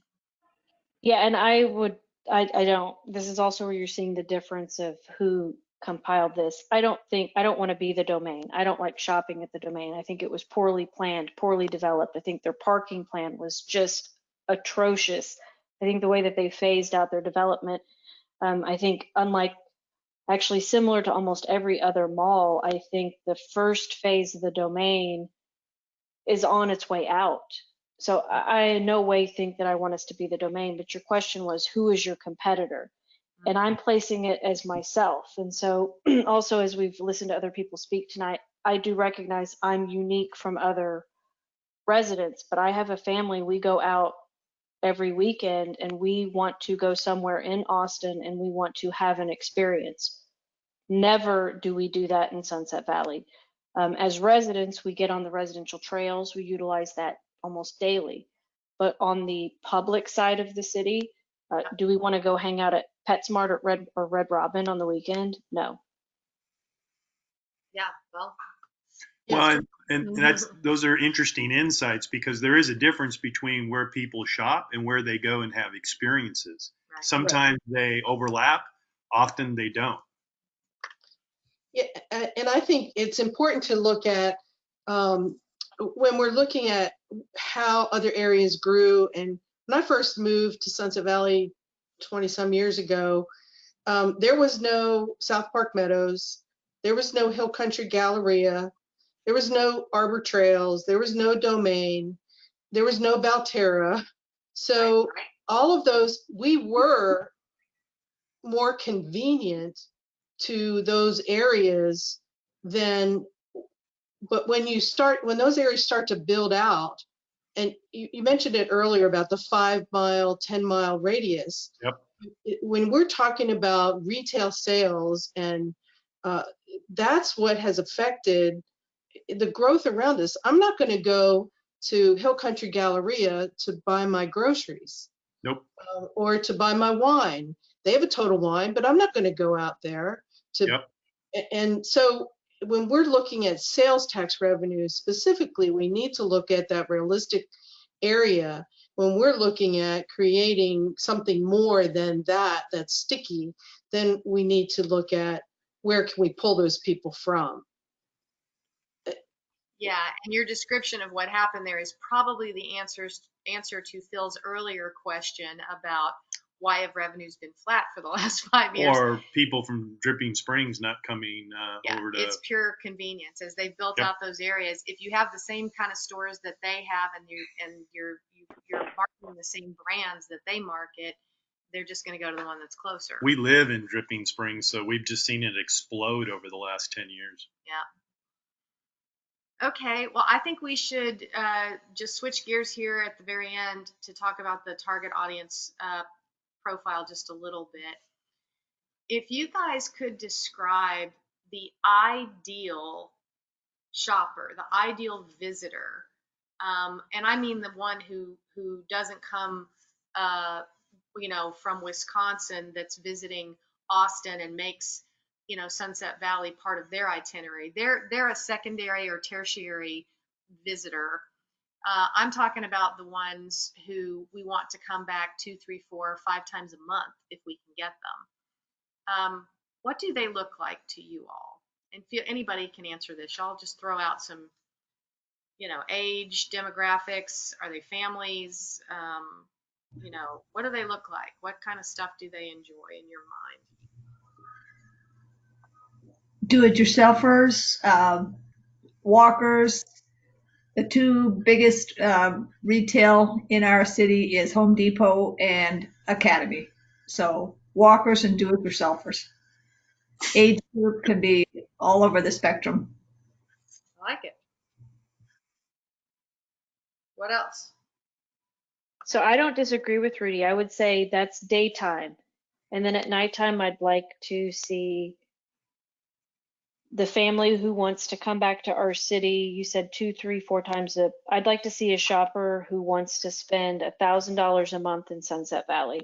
And $1,000 could be shopping. So it could be Academy, Home Depot, daytime do-it-yourself projects, or it could be nighttime experience. We want to come here with our family, again, because it's clean, it's safe, it's easy to park, and you actually have restaurants. You have things that are attractive to us past 6 p.m. So I sort of want to have the daytime shopper, and then the evening. We just don't have that in our city. We don't have any appeal if you're a family and you want to come here in the evening.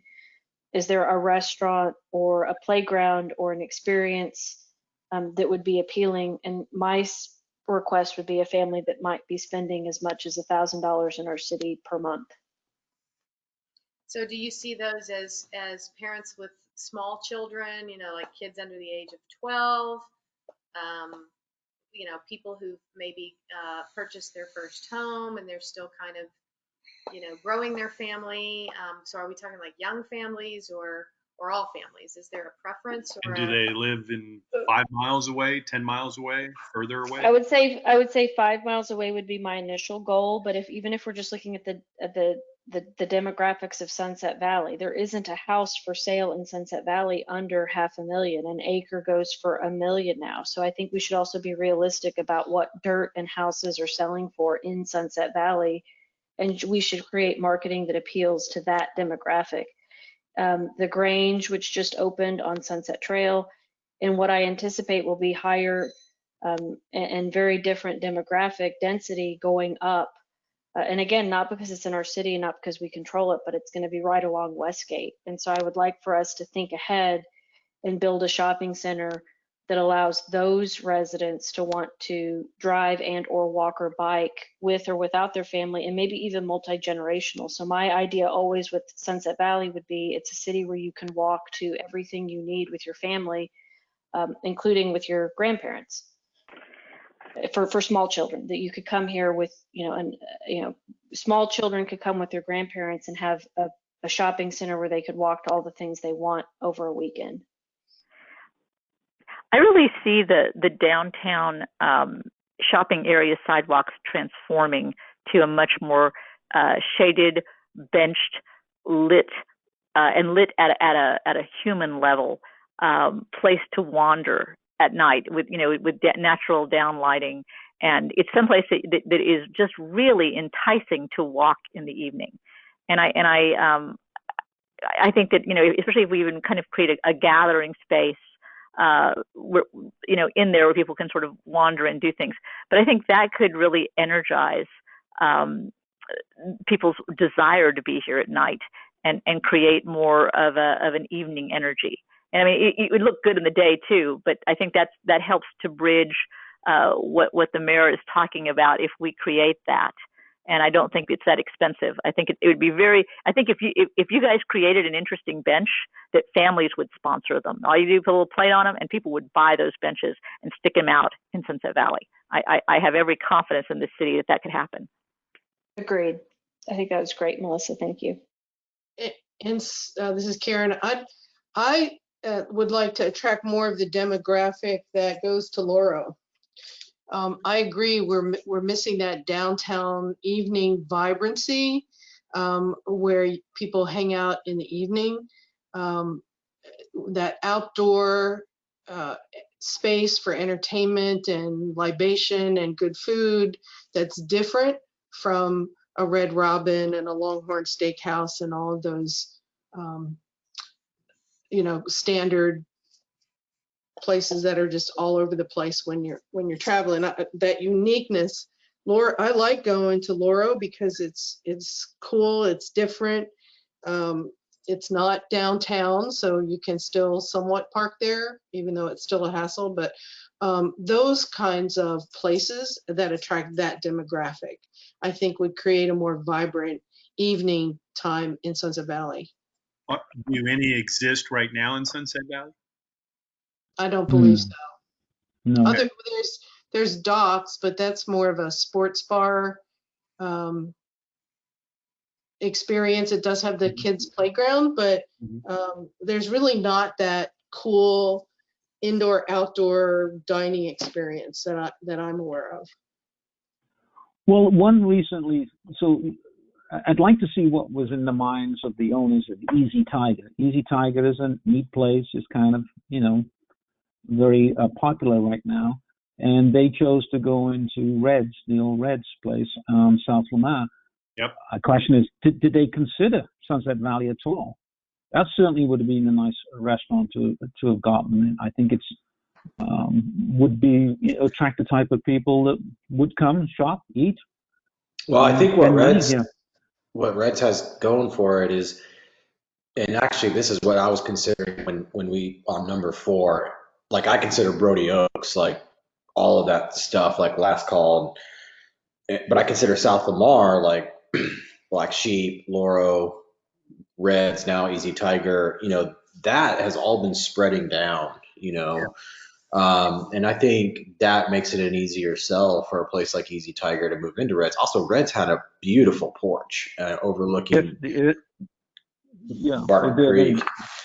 And I think that's part of it. Like, where are the opportunities in Sunset Valley where you have, and they may be there. It's just like it feels very strip mall right now, and when you compare that to a location like what Red's is, which is ironically also kind of in a weird little retail center. It's kind of like, they have to have their sign out by the street because you can't even see the building, So it's interesting. I mean, and I know there's a little section of Sunset Valley on the other side of 290 that kind of overlooks the same greenbelt, but kind of maximizing those opportunities. Like one of the things I think about it, I feel sorry for like Funkadelic and Kanye Rosso is like just staring out the window at Highway 290, and that wall face. And I wonder, like, even is that like a beautification project where you could do a mural on the side of that on ramp, or could you grow fig ivy on the side of that on ramp, or just do things like that to make the surrounding areas for these businesses and restaurants more appealing? Like you're just helping create ambiance that will encourage bigger ticket sales and encourage people who are used to spending more money or will spend more time. So where they'll hang out at places like this longer and buy more alcohol or eat more food and right now, there's a place like the Barn kind of over by Home Depot. Um, that area seems like a real potential, like kind of by Oakdale. Um, there's seems like that's a real potential area to have something cool come in or be there and be like a destination. So I think there's a few spots, and that's part of like managing the mix. Is like where are our opportunities as a city? Like literally, like the locations or the locales. Where are the opportunities? And like treasure those opportunities and make sure we attract like really good stuff for those treasured opportunities and not because you got to have a mix of like the cool stuff and the stuff that really drives sales.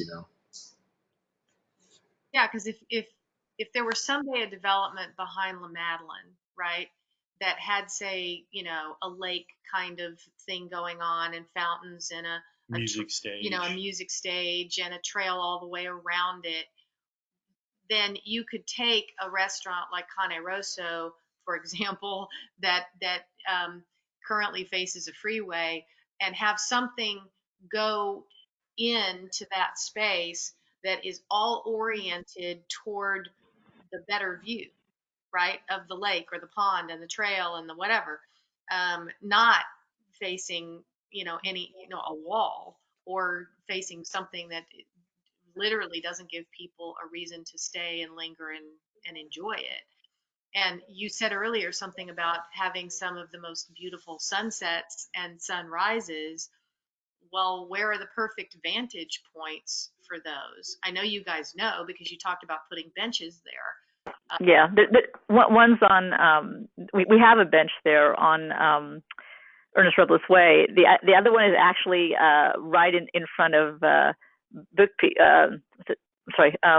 and Nobles, and then right behind City Hall is an extraordinary place, and to watch all those. And but also Burger Center is extraordinary. We used to take the girls and we would dance in the parking lot in the sunset. But they're just incredible views. Anyway, that's where they are. I was thinking today too about Burger Center, and Burger Center is kind of a mystery to me too because it's like in Sunset Valley, but it's owned by AISD, I guess, or at least leased by them, or I don't know the details of it. But I mean, that is a huge footprint of real estate, like I think 45 acres or something. And I know you guys said that there's like future development planned or potential stuff there, but it seems like there could also be temporary stuff like a drive-in movie theater or something like that, or like stand-up comedy and it's from your cars. I mean, they do stuff like this at Palmer Event Center, down on Town Lake. And so I think, that's an opportunity, like you could use it in temporary ways to have events and bring people into Sunset Valley, where, I mean, if it was something like a drive-in movie theater, you've got the parking lot for it. And then people are going to go to all the stores to buy whatever they need to, get dinner and watch a movie or whatever. Like, are there ways to cross use locations like that in a temporary way that we're not like, it's not confusing? I don't know. Yeah, so for Burger Stadium, the way we could do that is through special use permits. So we see that happen with the carnival. We see it happen with the farmers market on an extended weekly basis. We see it happen with JDRF. We see it happen with the Trail of Lights, although they don't have they use it as an extension of their overall program. So I think if you all could give us the tools so that we could market that in conjunction with AISD, I absolutely think that opportunity is there to better utilize that space and say, hey, the space is here. So long as you are a company that knows how to do the operational side of your event, whether it's a holiday event, a carnival, a fun run, I like the idea of a drive-in movie that happens once a month. I know Threadgills used to have, a monthly event. I think there's that opportunity for us. That's part of where we need you all to help us have the tools so that we can then go out and say, hey, this opportunity is in Sunset Valley. All you have to do is request a special use permit. You then work with us in conjunction with AISD. You have parking. You have a good, safe, clean location where there's also shopping and food before or after your event. And yes, I think the city could welcome more of that. And then they're further reaching, there's the uplands, which hopefully the city at some point will create something that blends with much of what we've discussed tonight. What we've been calling the homestead property. So yeah, we do have those locations. Great. I think we should make a list of what I'll call opportunistic, like ground zero, maybe between now and the next meeting. So, well, all right. Well, thank you guys very much for your time. This has been extremely helpful. It's been somewhat clarifying for the differences in some of the answers that we thought were kind of more geared to residents versus shoppers. But I do think I'm coming away with the impression that there are some foundational things that appeal to both groups, and that there are ways to amplify those things that are maybe at the moment they seem like a bigger deal to residents, but they could be equally meaningful, to people coming from 5 or 10 miles away. So appreciate that. And as far as our next meeting, do we want to bring up the calendar, Sylvia or Emily, whoever's running the show?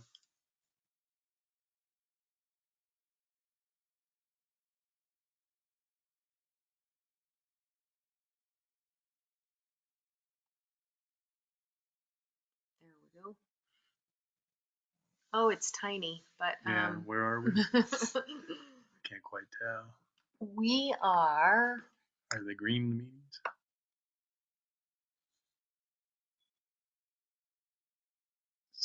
So week 7 is that next week, SWOT the following week? analysis. Yeah, we need to do. I can't see the dates. Yes, we're doing the SWOT analysis next. So let me explain what that is. That is a traditional identifying the strengths, weaknesses, opportunities, and threats through the lens of relevance as it pertains to this target audience that we were just talking about. So we'll build out a little bit more of a target audience profile for you, and we will send you the SWOT template in advance so that you can at least have eyeballs on it and think about it before the next meeting. And then I believe Jeff and his team are going to be bringing some recommendations next time for research to the table. Research options we'll put on the table, yes. Yes. And then what else? Obviously, I want to go walk the trail from Specs over to Home Depot now. So I'll put that on my to-do list. Well, and we may have a few follow-up questions because we've spent the last few days going through all your answers, but there may be a few that surface again in the next meeting. Mm-hmm.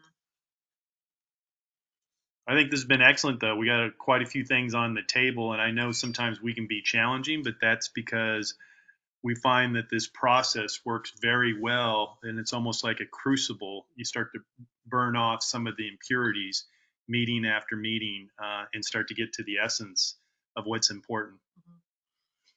Yeah, and I just wanted to close by saying I do appreciate what Phil said earlier about thinking big, and even if it's 20 years away, the more cohesive the vision, the more aspirational, then the more I think we can divide it into bite-sized chunks that we can tackle and build towards something that comes together really beautifully. And so we want to encourage you to think big, but also let us know what is actually possible in baby steps to get there. And together we will figure that out, and we'll figure out the right way to phase it in and make it happen. Any questions for us?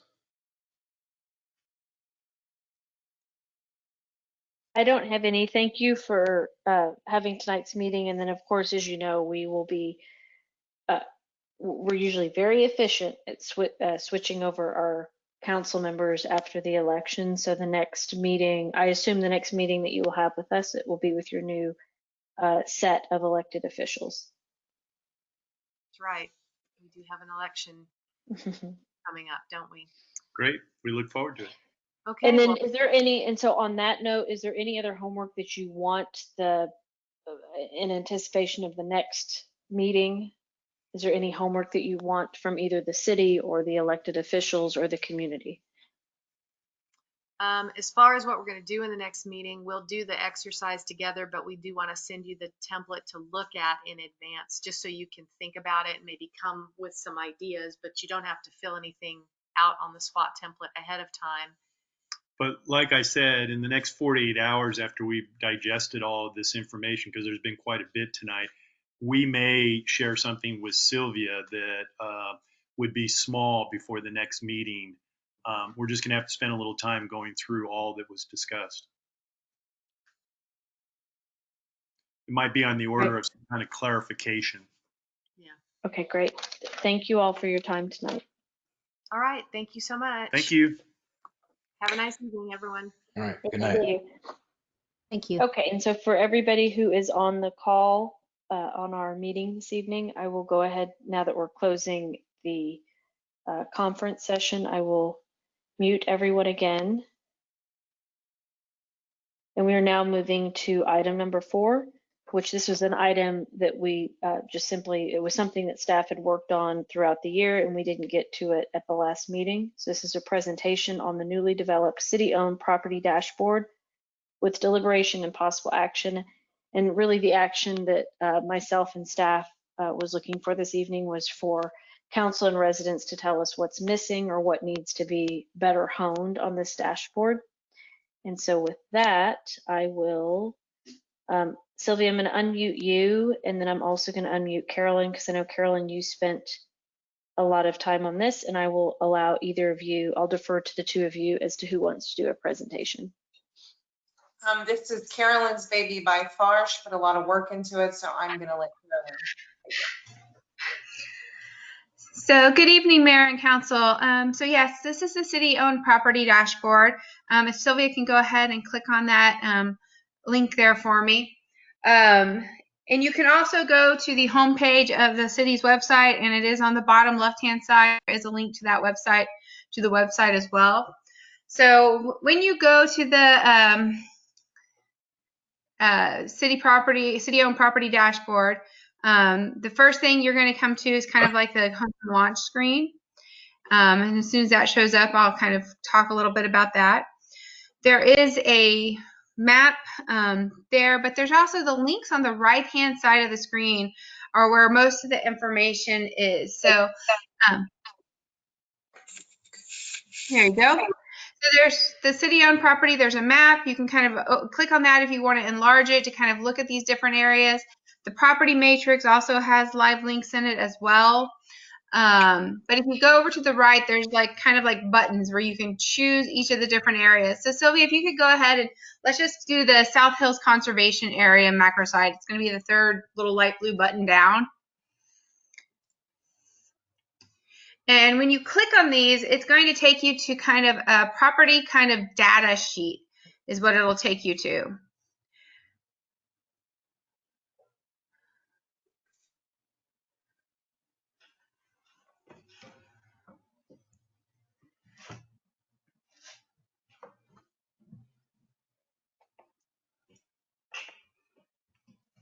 There you go.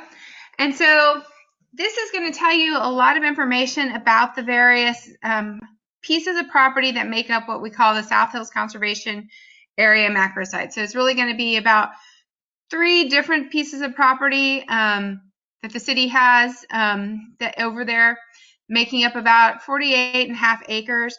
It has the deed and surveys to those properties. It has connected to this, so you can click on those. Those should all be live links as well. And it should have the restrictive covenant that is on this property that is attached to the 40-acre property that the city has put in place. So it'll have all the information and data on each of the different properties. And so there's one of these for basically every property that the city owns. And we broke it up into like 10 or 12 groups of properties. So you can go back to that dashboard area and you could click on another one. So we could click on the Villas PUD, and that'll come up with the deeds for the different properties as well as the restrictive covenants that are on those properties and associated with those properties. Same thing, you can click up if we had an appraisal for those for a property. The appraisal should be attached as well. So any information that we have on any of the city properties is going to be attached to these documents and have that information. And in many ways, I would say that this is going to be an evolving kind of thing as well, so that, you know, after I'd finished most of this information, I had thought, well, what if we added, you know, trail segments in, and how much trails are in each area and different things like that. So there's things that, you know, we can definitely add, and we can, you know, definitely make it more interactive. You can also link to the on the city's Connect GIS, there is a layer now for this as well. So you can kind of see that on there and, you know, do some real-time kind of manipulation with this information too. But yes, I would just like to hear, you know, what other information needs to be added, if something doesn't work, if, you know, different things like that would be great to hear.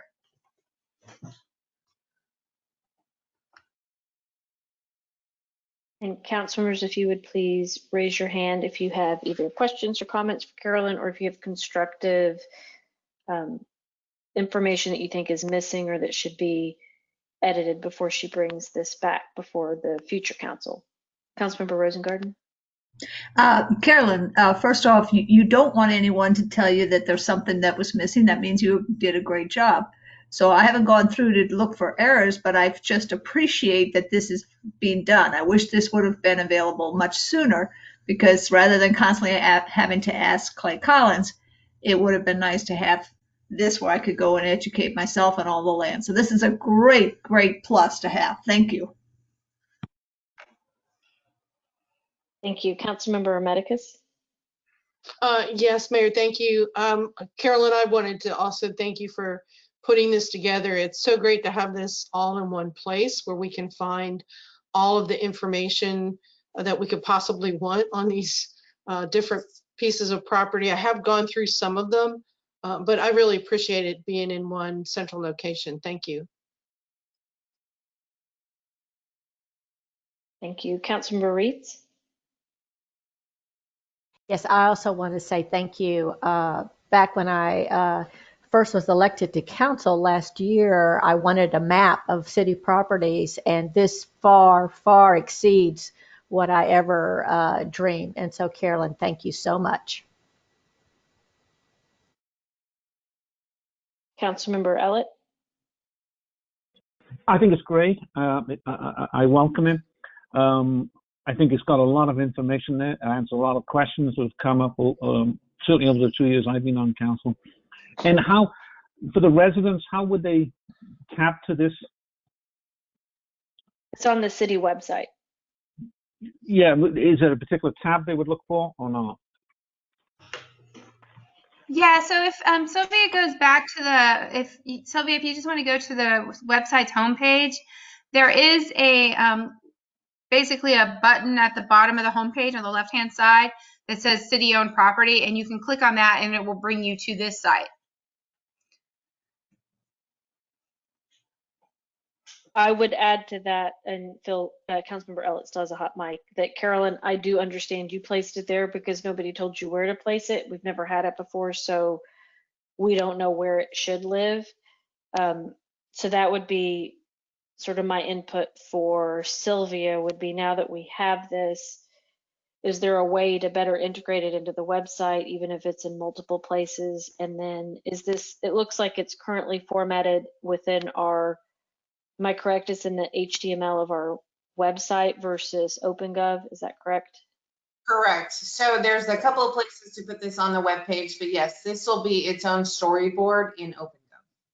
Great, that would be, and so then once you create a storyboard in OpenGov, it then becomes easier to easily tag it in multiple places on the website. That answers my follow-on question. Thank you.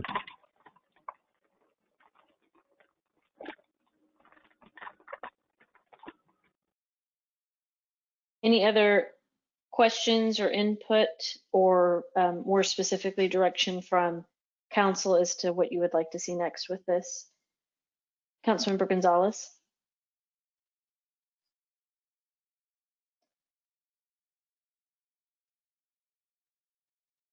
Councilmember Gonzalez, we can't hear you. Sorry. I'm sorry. Can you hear me now? Yes. I'm just going to point out the schizophrenic.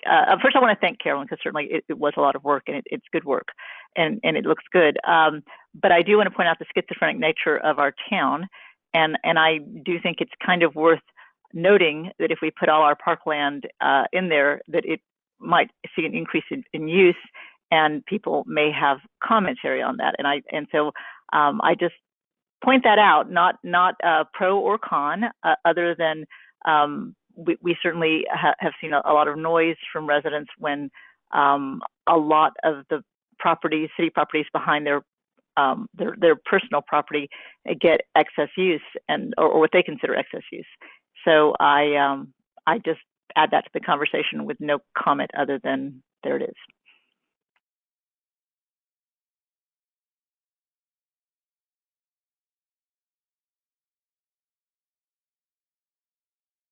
Okay, council members, I'm going to hang here for another minute to see if there's any additional input. We don't need to take any specific action. There's no need to accept this. There's no ulterior motive to doing anything with any of the land. It's just to ensure that we have a transparent tool that's easily accessible to the public and to elected officials. So again, if you have any input to how to improve this, let us know now.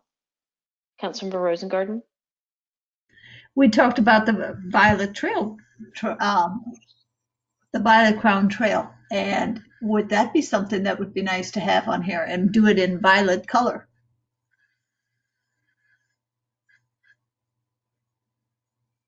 I think that certainly we could add trails and green space or non-city owned property. And maybe that's something for the city to look at as a next phase, or even to have multiple layers of this map where you can look at city-owned property that's undeveloped versus designated property where it has a designated use versus property that is adjacent or connected where we have whether it's a collaboration or some sort of an agreement with overlapping. That's a great idea. If there was like a button and you could click on that button and automatically drop the trails in, whether it's city owned or not.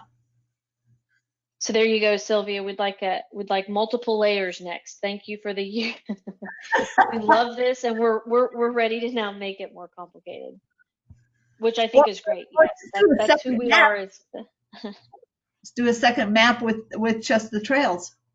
Yep.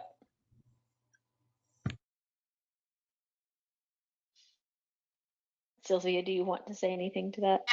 We do have a trails map, but it's, I was always told never to publish it, never give it out. Yes. And that was sort of and there is a trails layer on Connect GIS. So we already have the interactive map, and you can drop the trails on there. It does not call out the Violet Crown Trail separate from all the other trails, though. Do us a favor and show us how to do that on GIS. I was just on there and I couldn't figure. Sure. I'm lighting up right now. And so once you hit Connect GIS, which is on the bottom left-hand corner of the home screen, here's your base map layers. Yep, and so I got all that. Yeah, I'm gonna unhighlight everything with the exception of the trail system and city streets. And so if I were to take off city streets, there's the trail system. So once I put in the streets, you should see that light up. And then I can put in building footprint if somebody wants to see sort of a over on the right, it says trail system and it's clicked. There's an arrow on trail system, so I see it now. Yes. Mhm.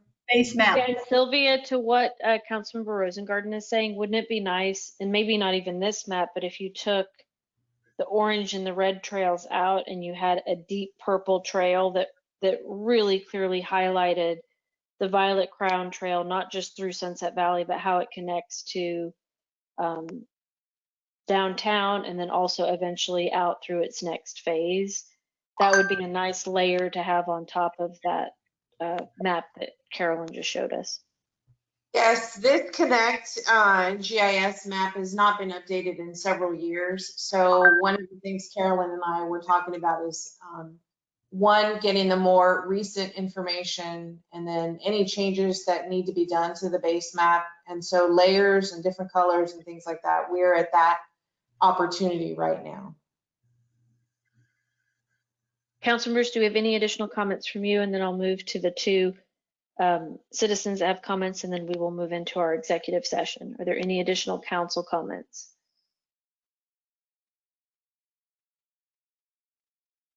Terry Cowan, you have the floor.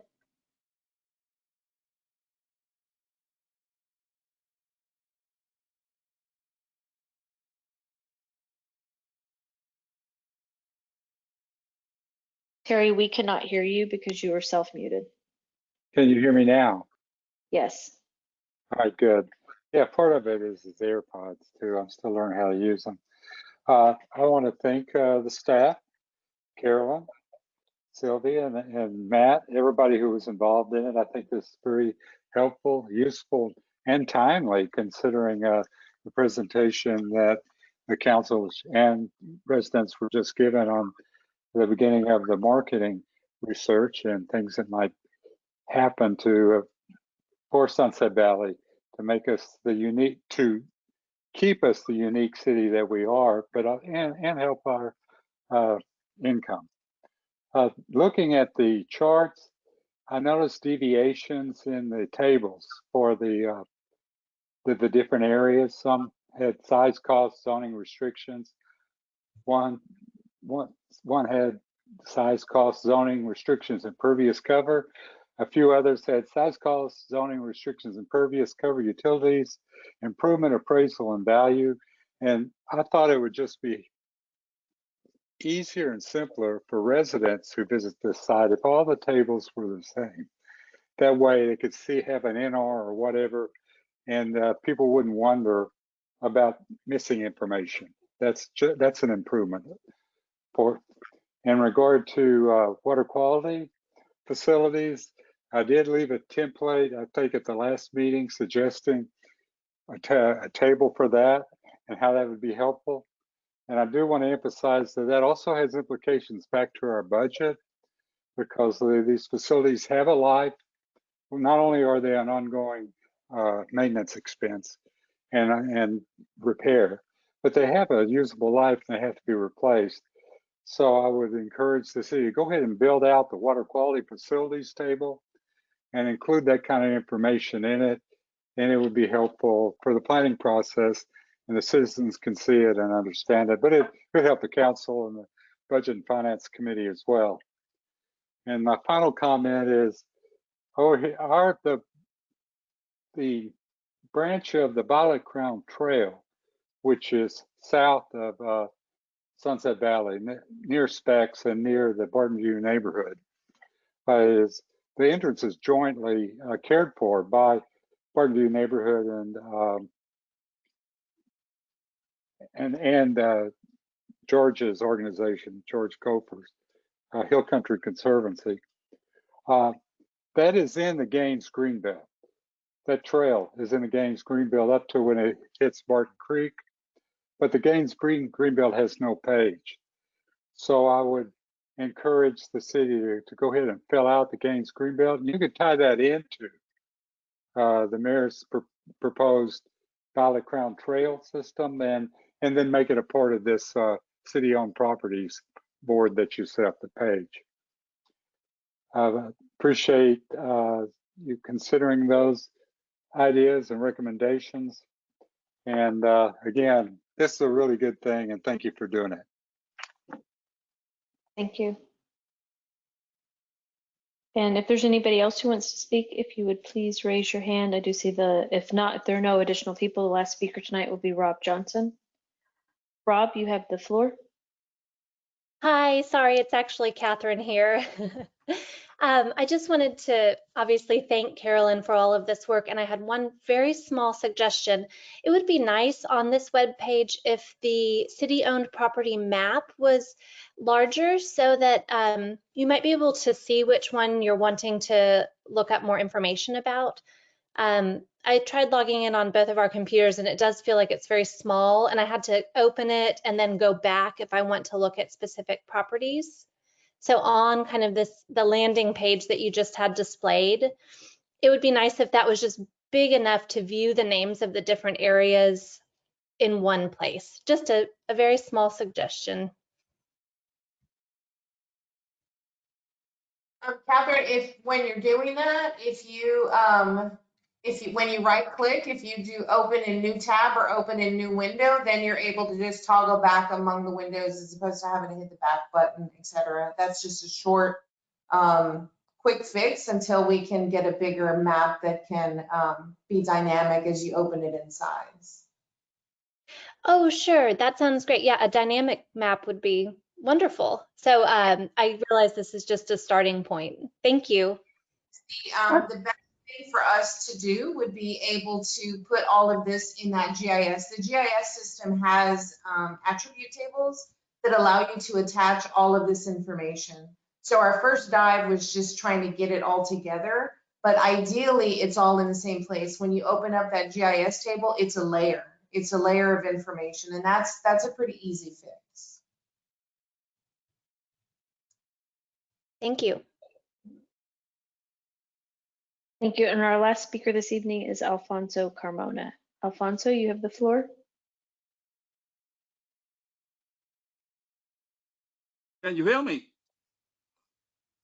Hello? Yes, we can hear you. Yes, okay. We can hear you. No, basic. When I hear the group of marketing, I was curious if they were watching one of the projects that we developed in November 2018, the Community and Economic Development. That committee, they made one study, and that study was about retail market profile. I don't know if they were watching that. Do you know that, Sylvia?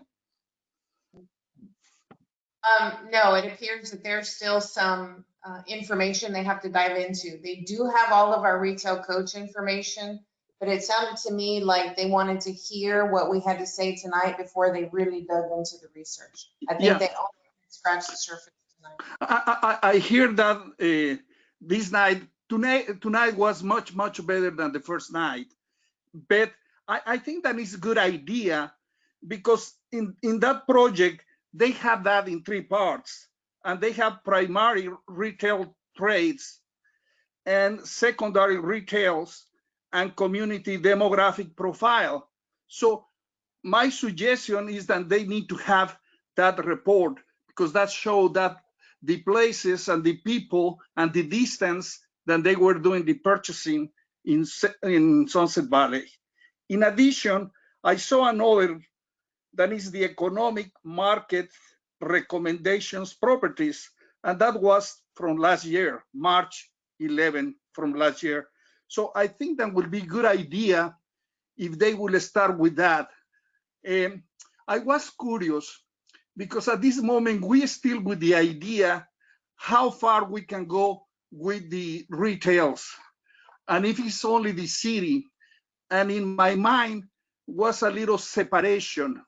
Looks like that this company, they need to work a little harder how we can convince the retails, and more than the retails, the owners and the guys that they are leasing that properties. I think that will be a big challenge for them to provide us the way how we will approach to that. Because if not, will be very difficult. That is only from our side. Now, looking that report, and more than that report, all of that information that Caroline, she was doing, that is incredible. That is real nice. And I think it's amazing because we are accomplishing in short time a lot of things that for so many years we never had. So in that way, I think that for us as a residents from Sunset Valley, we need to be happy, and more than happy, we have information that not necessarily big cities they have, or if they have, is very difficult to find. So congratulations to the staff. We have an excellent staff that is working, and City Council, I am glad that you are working for something good, and I hope that everybody will be okay. Thank you very much. Thank you, Mayor. Thank you, Alfonso. And I don't see that there's anybody else who has their hand raised this evening, and we don't need to take any action on this item. And again, thank you. I know it's been said a handful of times tonight. Thank you, Carolyn. I know this wasn't just something you worked on over the last 2 weeks. This is something you've been working on for a long time, and P&E, I think to some extent also helped you with this. And with that, I would now be looking for a motion from one of our council members to go into executive session for items number 5 and 6. Oh, and I'm going to unmute Roxy in case. Roxy, did you need to give us any? Yes, Mayor. I anticipate that we have our executive session may run past the 9 o'clock. So we may need, before we convene into executive session, we may need a motion from an action from the council that if the executive session runs past 9, that we're able to go to the 10 o'clock time. Well, isn't that handy? We've never thought to do that before, to actually anticipate it this early. Roxy, can that be done in one motion? Can we have a motion to extend past 9 o'clock and go into executive session up to, but not to exceed 10? Yes, you can do that as long as we the motion's made and it's seconded and they vote on those two issues. That should be fine. Okay, so council members, I would be looking for the motion I just described, which is motion to extend past 9 o'clock, not to exceed 10, and to proceed into executive session for whatever duration of time we continue to meet this evening. Councilmember Ellett. I'd like to make a motion that we extend the council meeting not to extend past 10 o'clock, and also that we move into executive session. Second. Thank you. And council members, all those in favor, please say aye. And if you would submit your vote via chat, and then Sylvia, if you would please read the vote back. And then Matt, if you would start working on what you need to do to wrangle us all over into executive session.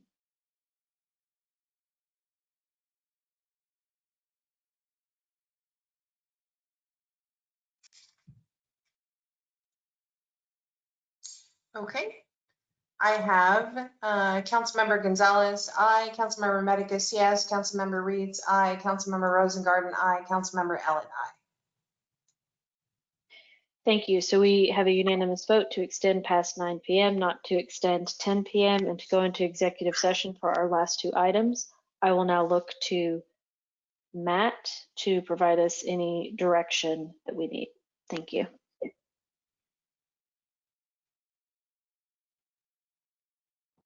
Thank you, Mayor and Council. I am, as last week, there will be 2 breakout sessions. Council members and Roxy, you will be in breakout B, and that will be the first item of executive session. Sylvia will be in the other session, and it will be audio only. So we will not be sharing documents. As the mayor said at the beginning of the meeting, I believe she's already shared what council needs in a Google folder. So it will be audio only in the breakout session. So I'm going to do that now.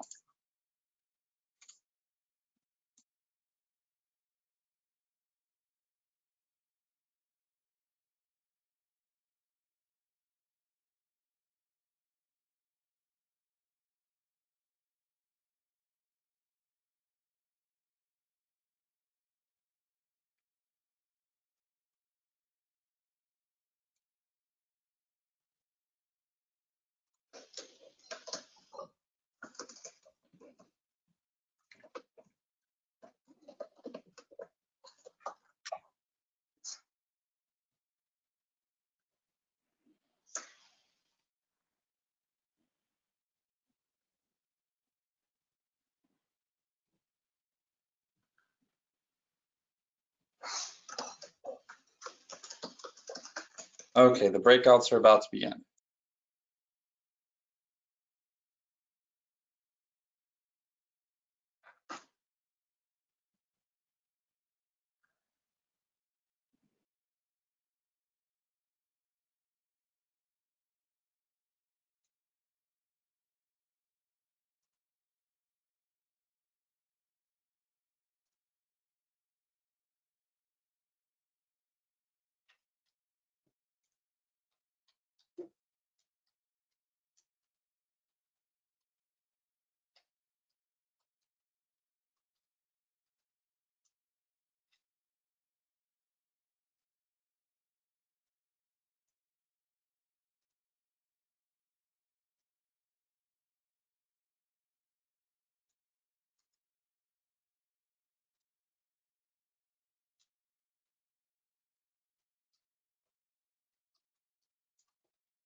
Hey, Matt.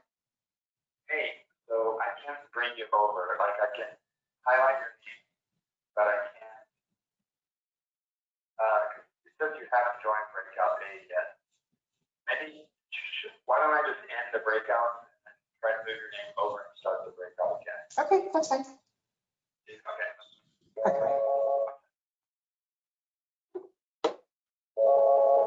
Hello.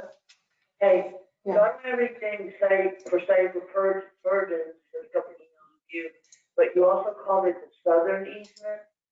Maybe you have something on file with that. So I found what Katie had, she called it 10 Reese. But isn't he at 4 weeks? Uh-oh. Uh-oh. Okay. Matt, can you hear me?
Sylvia, can you still hear me?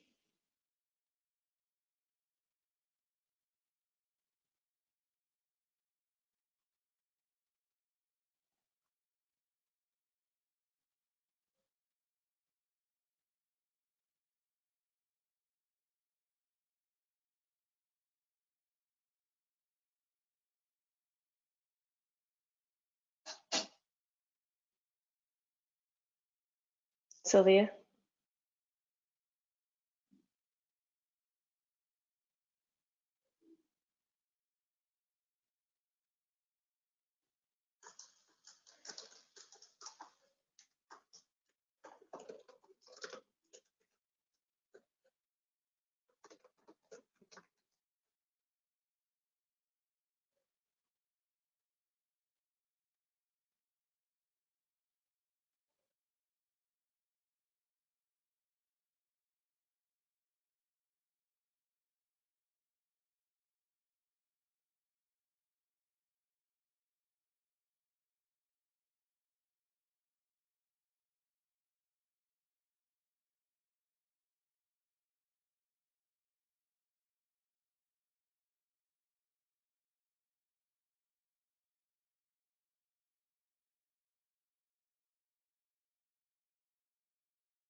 Great.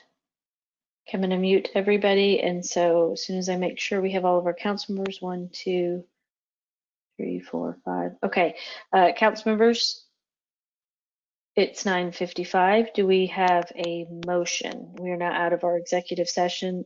Is there a council member who would like to make a motion? If so, please raise your hand. Councilmember Medicus.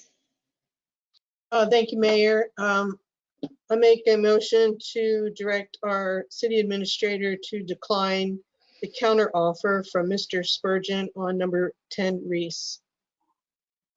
We have a motion. Do we have a second?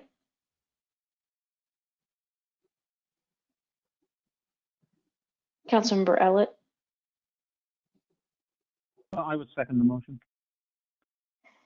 Thank you. We have a motion and a second. I'm going to lower everybody's hands if there are any comments, and this would include any of our residents or the public who are in attendance at this time, including council members. If there's any comments, questions, if you would please raise your hand before I call for a vote. Council members, if you would please submit your vote via chat. Sylvia, if you would please read it back.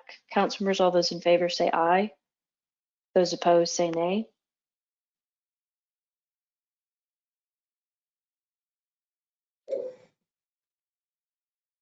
Okay.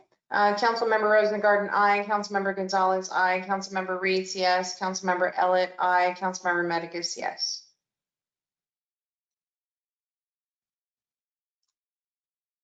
Motion to adjourn.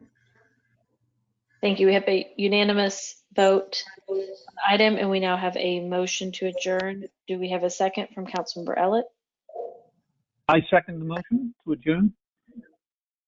Thank you. Council members, if you would please submit your vote via chat. Sylvia, if you'd please read it back once you have them. We have a motion to adjourn.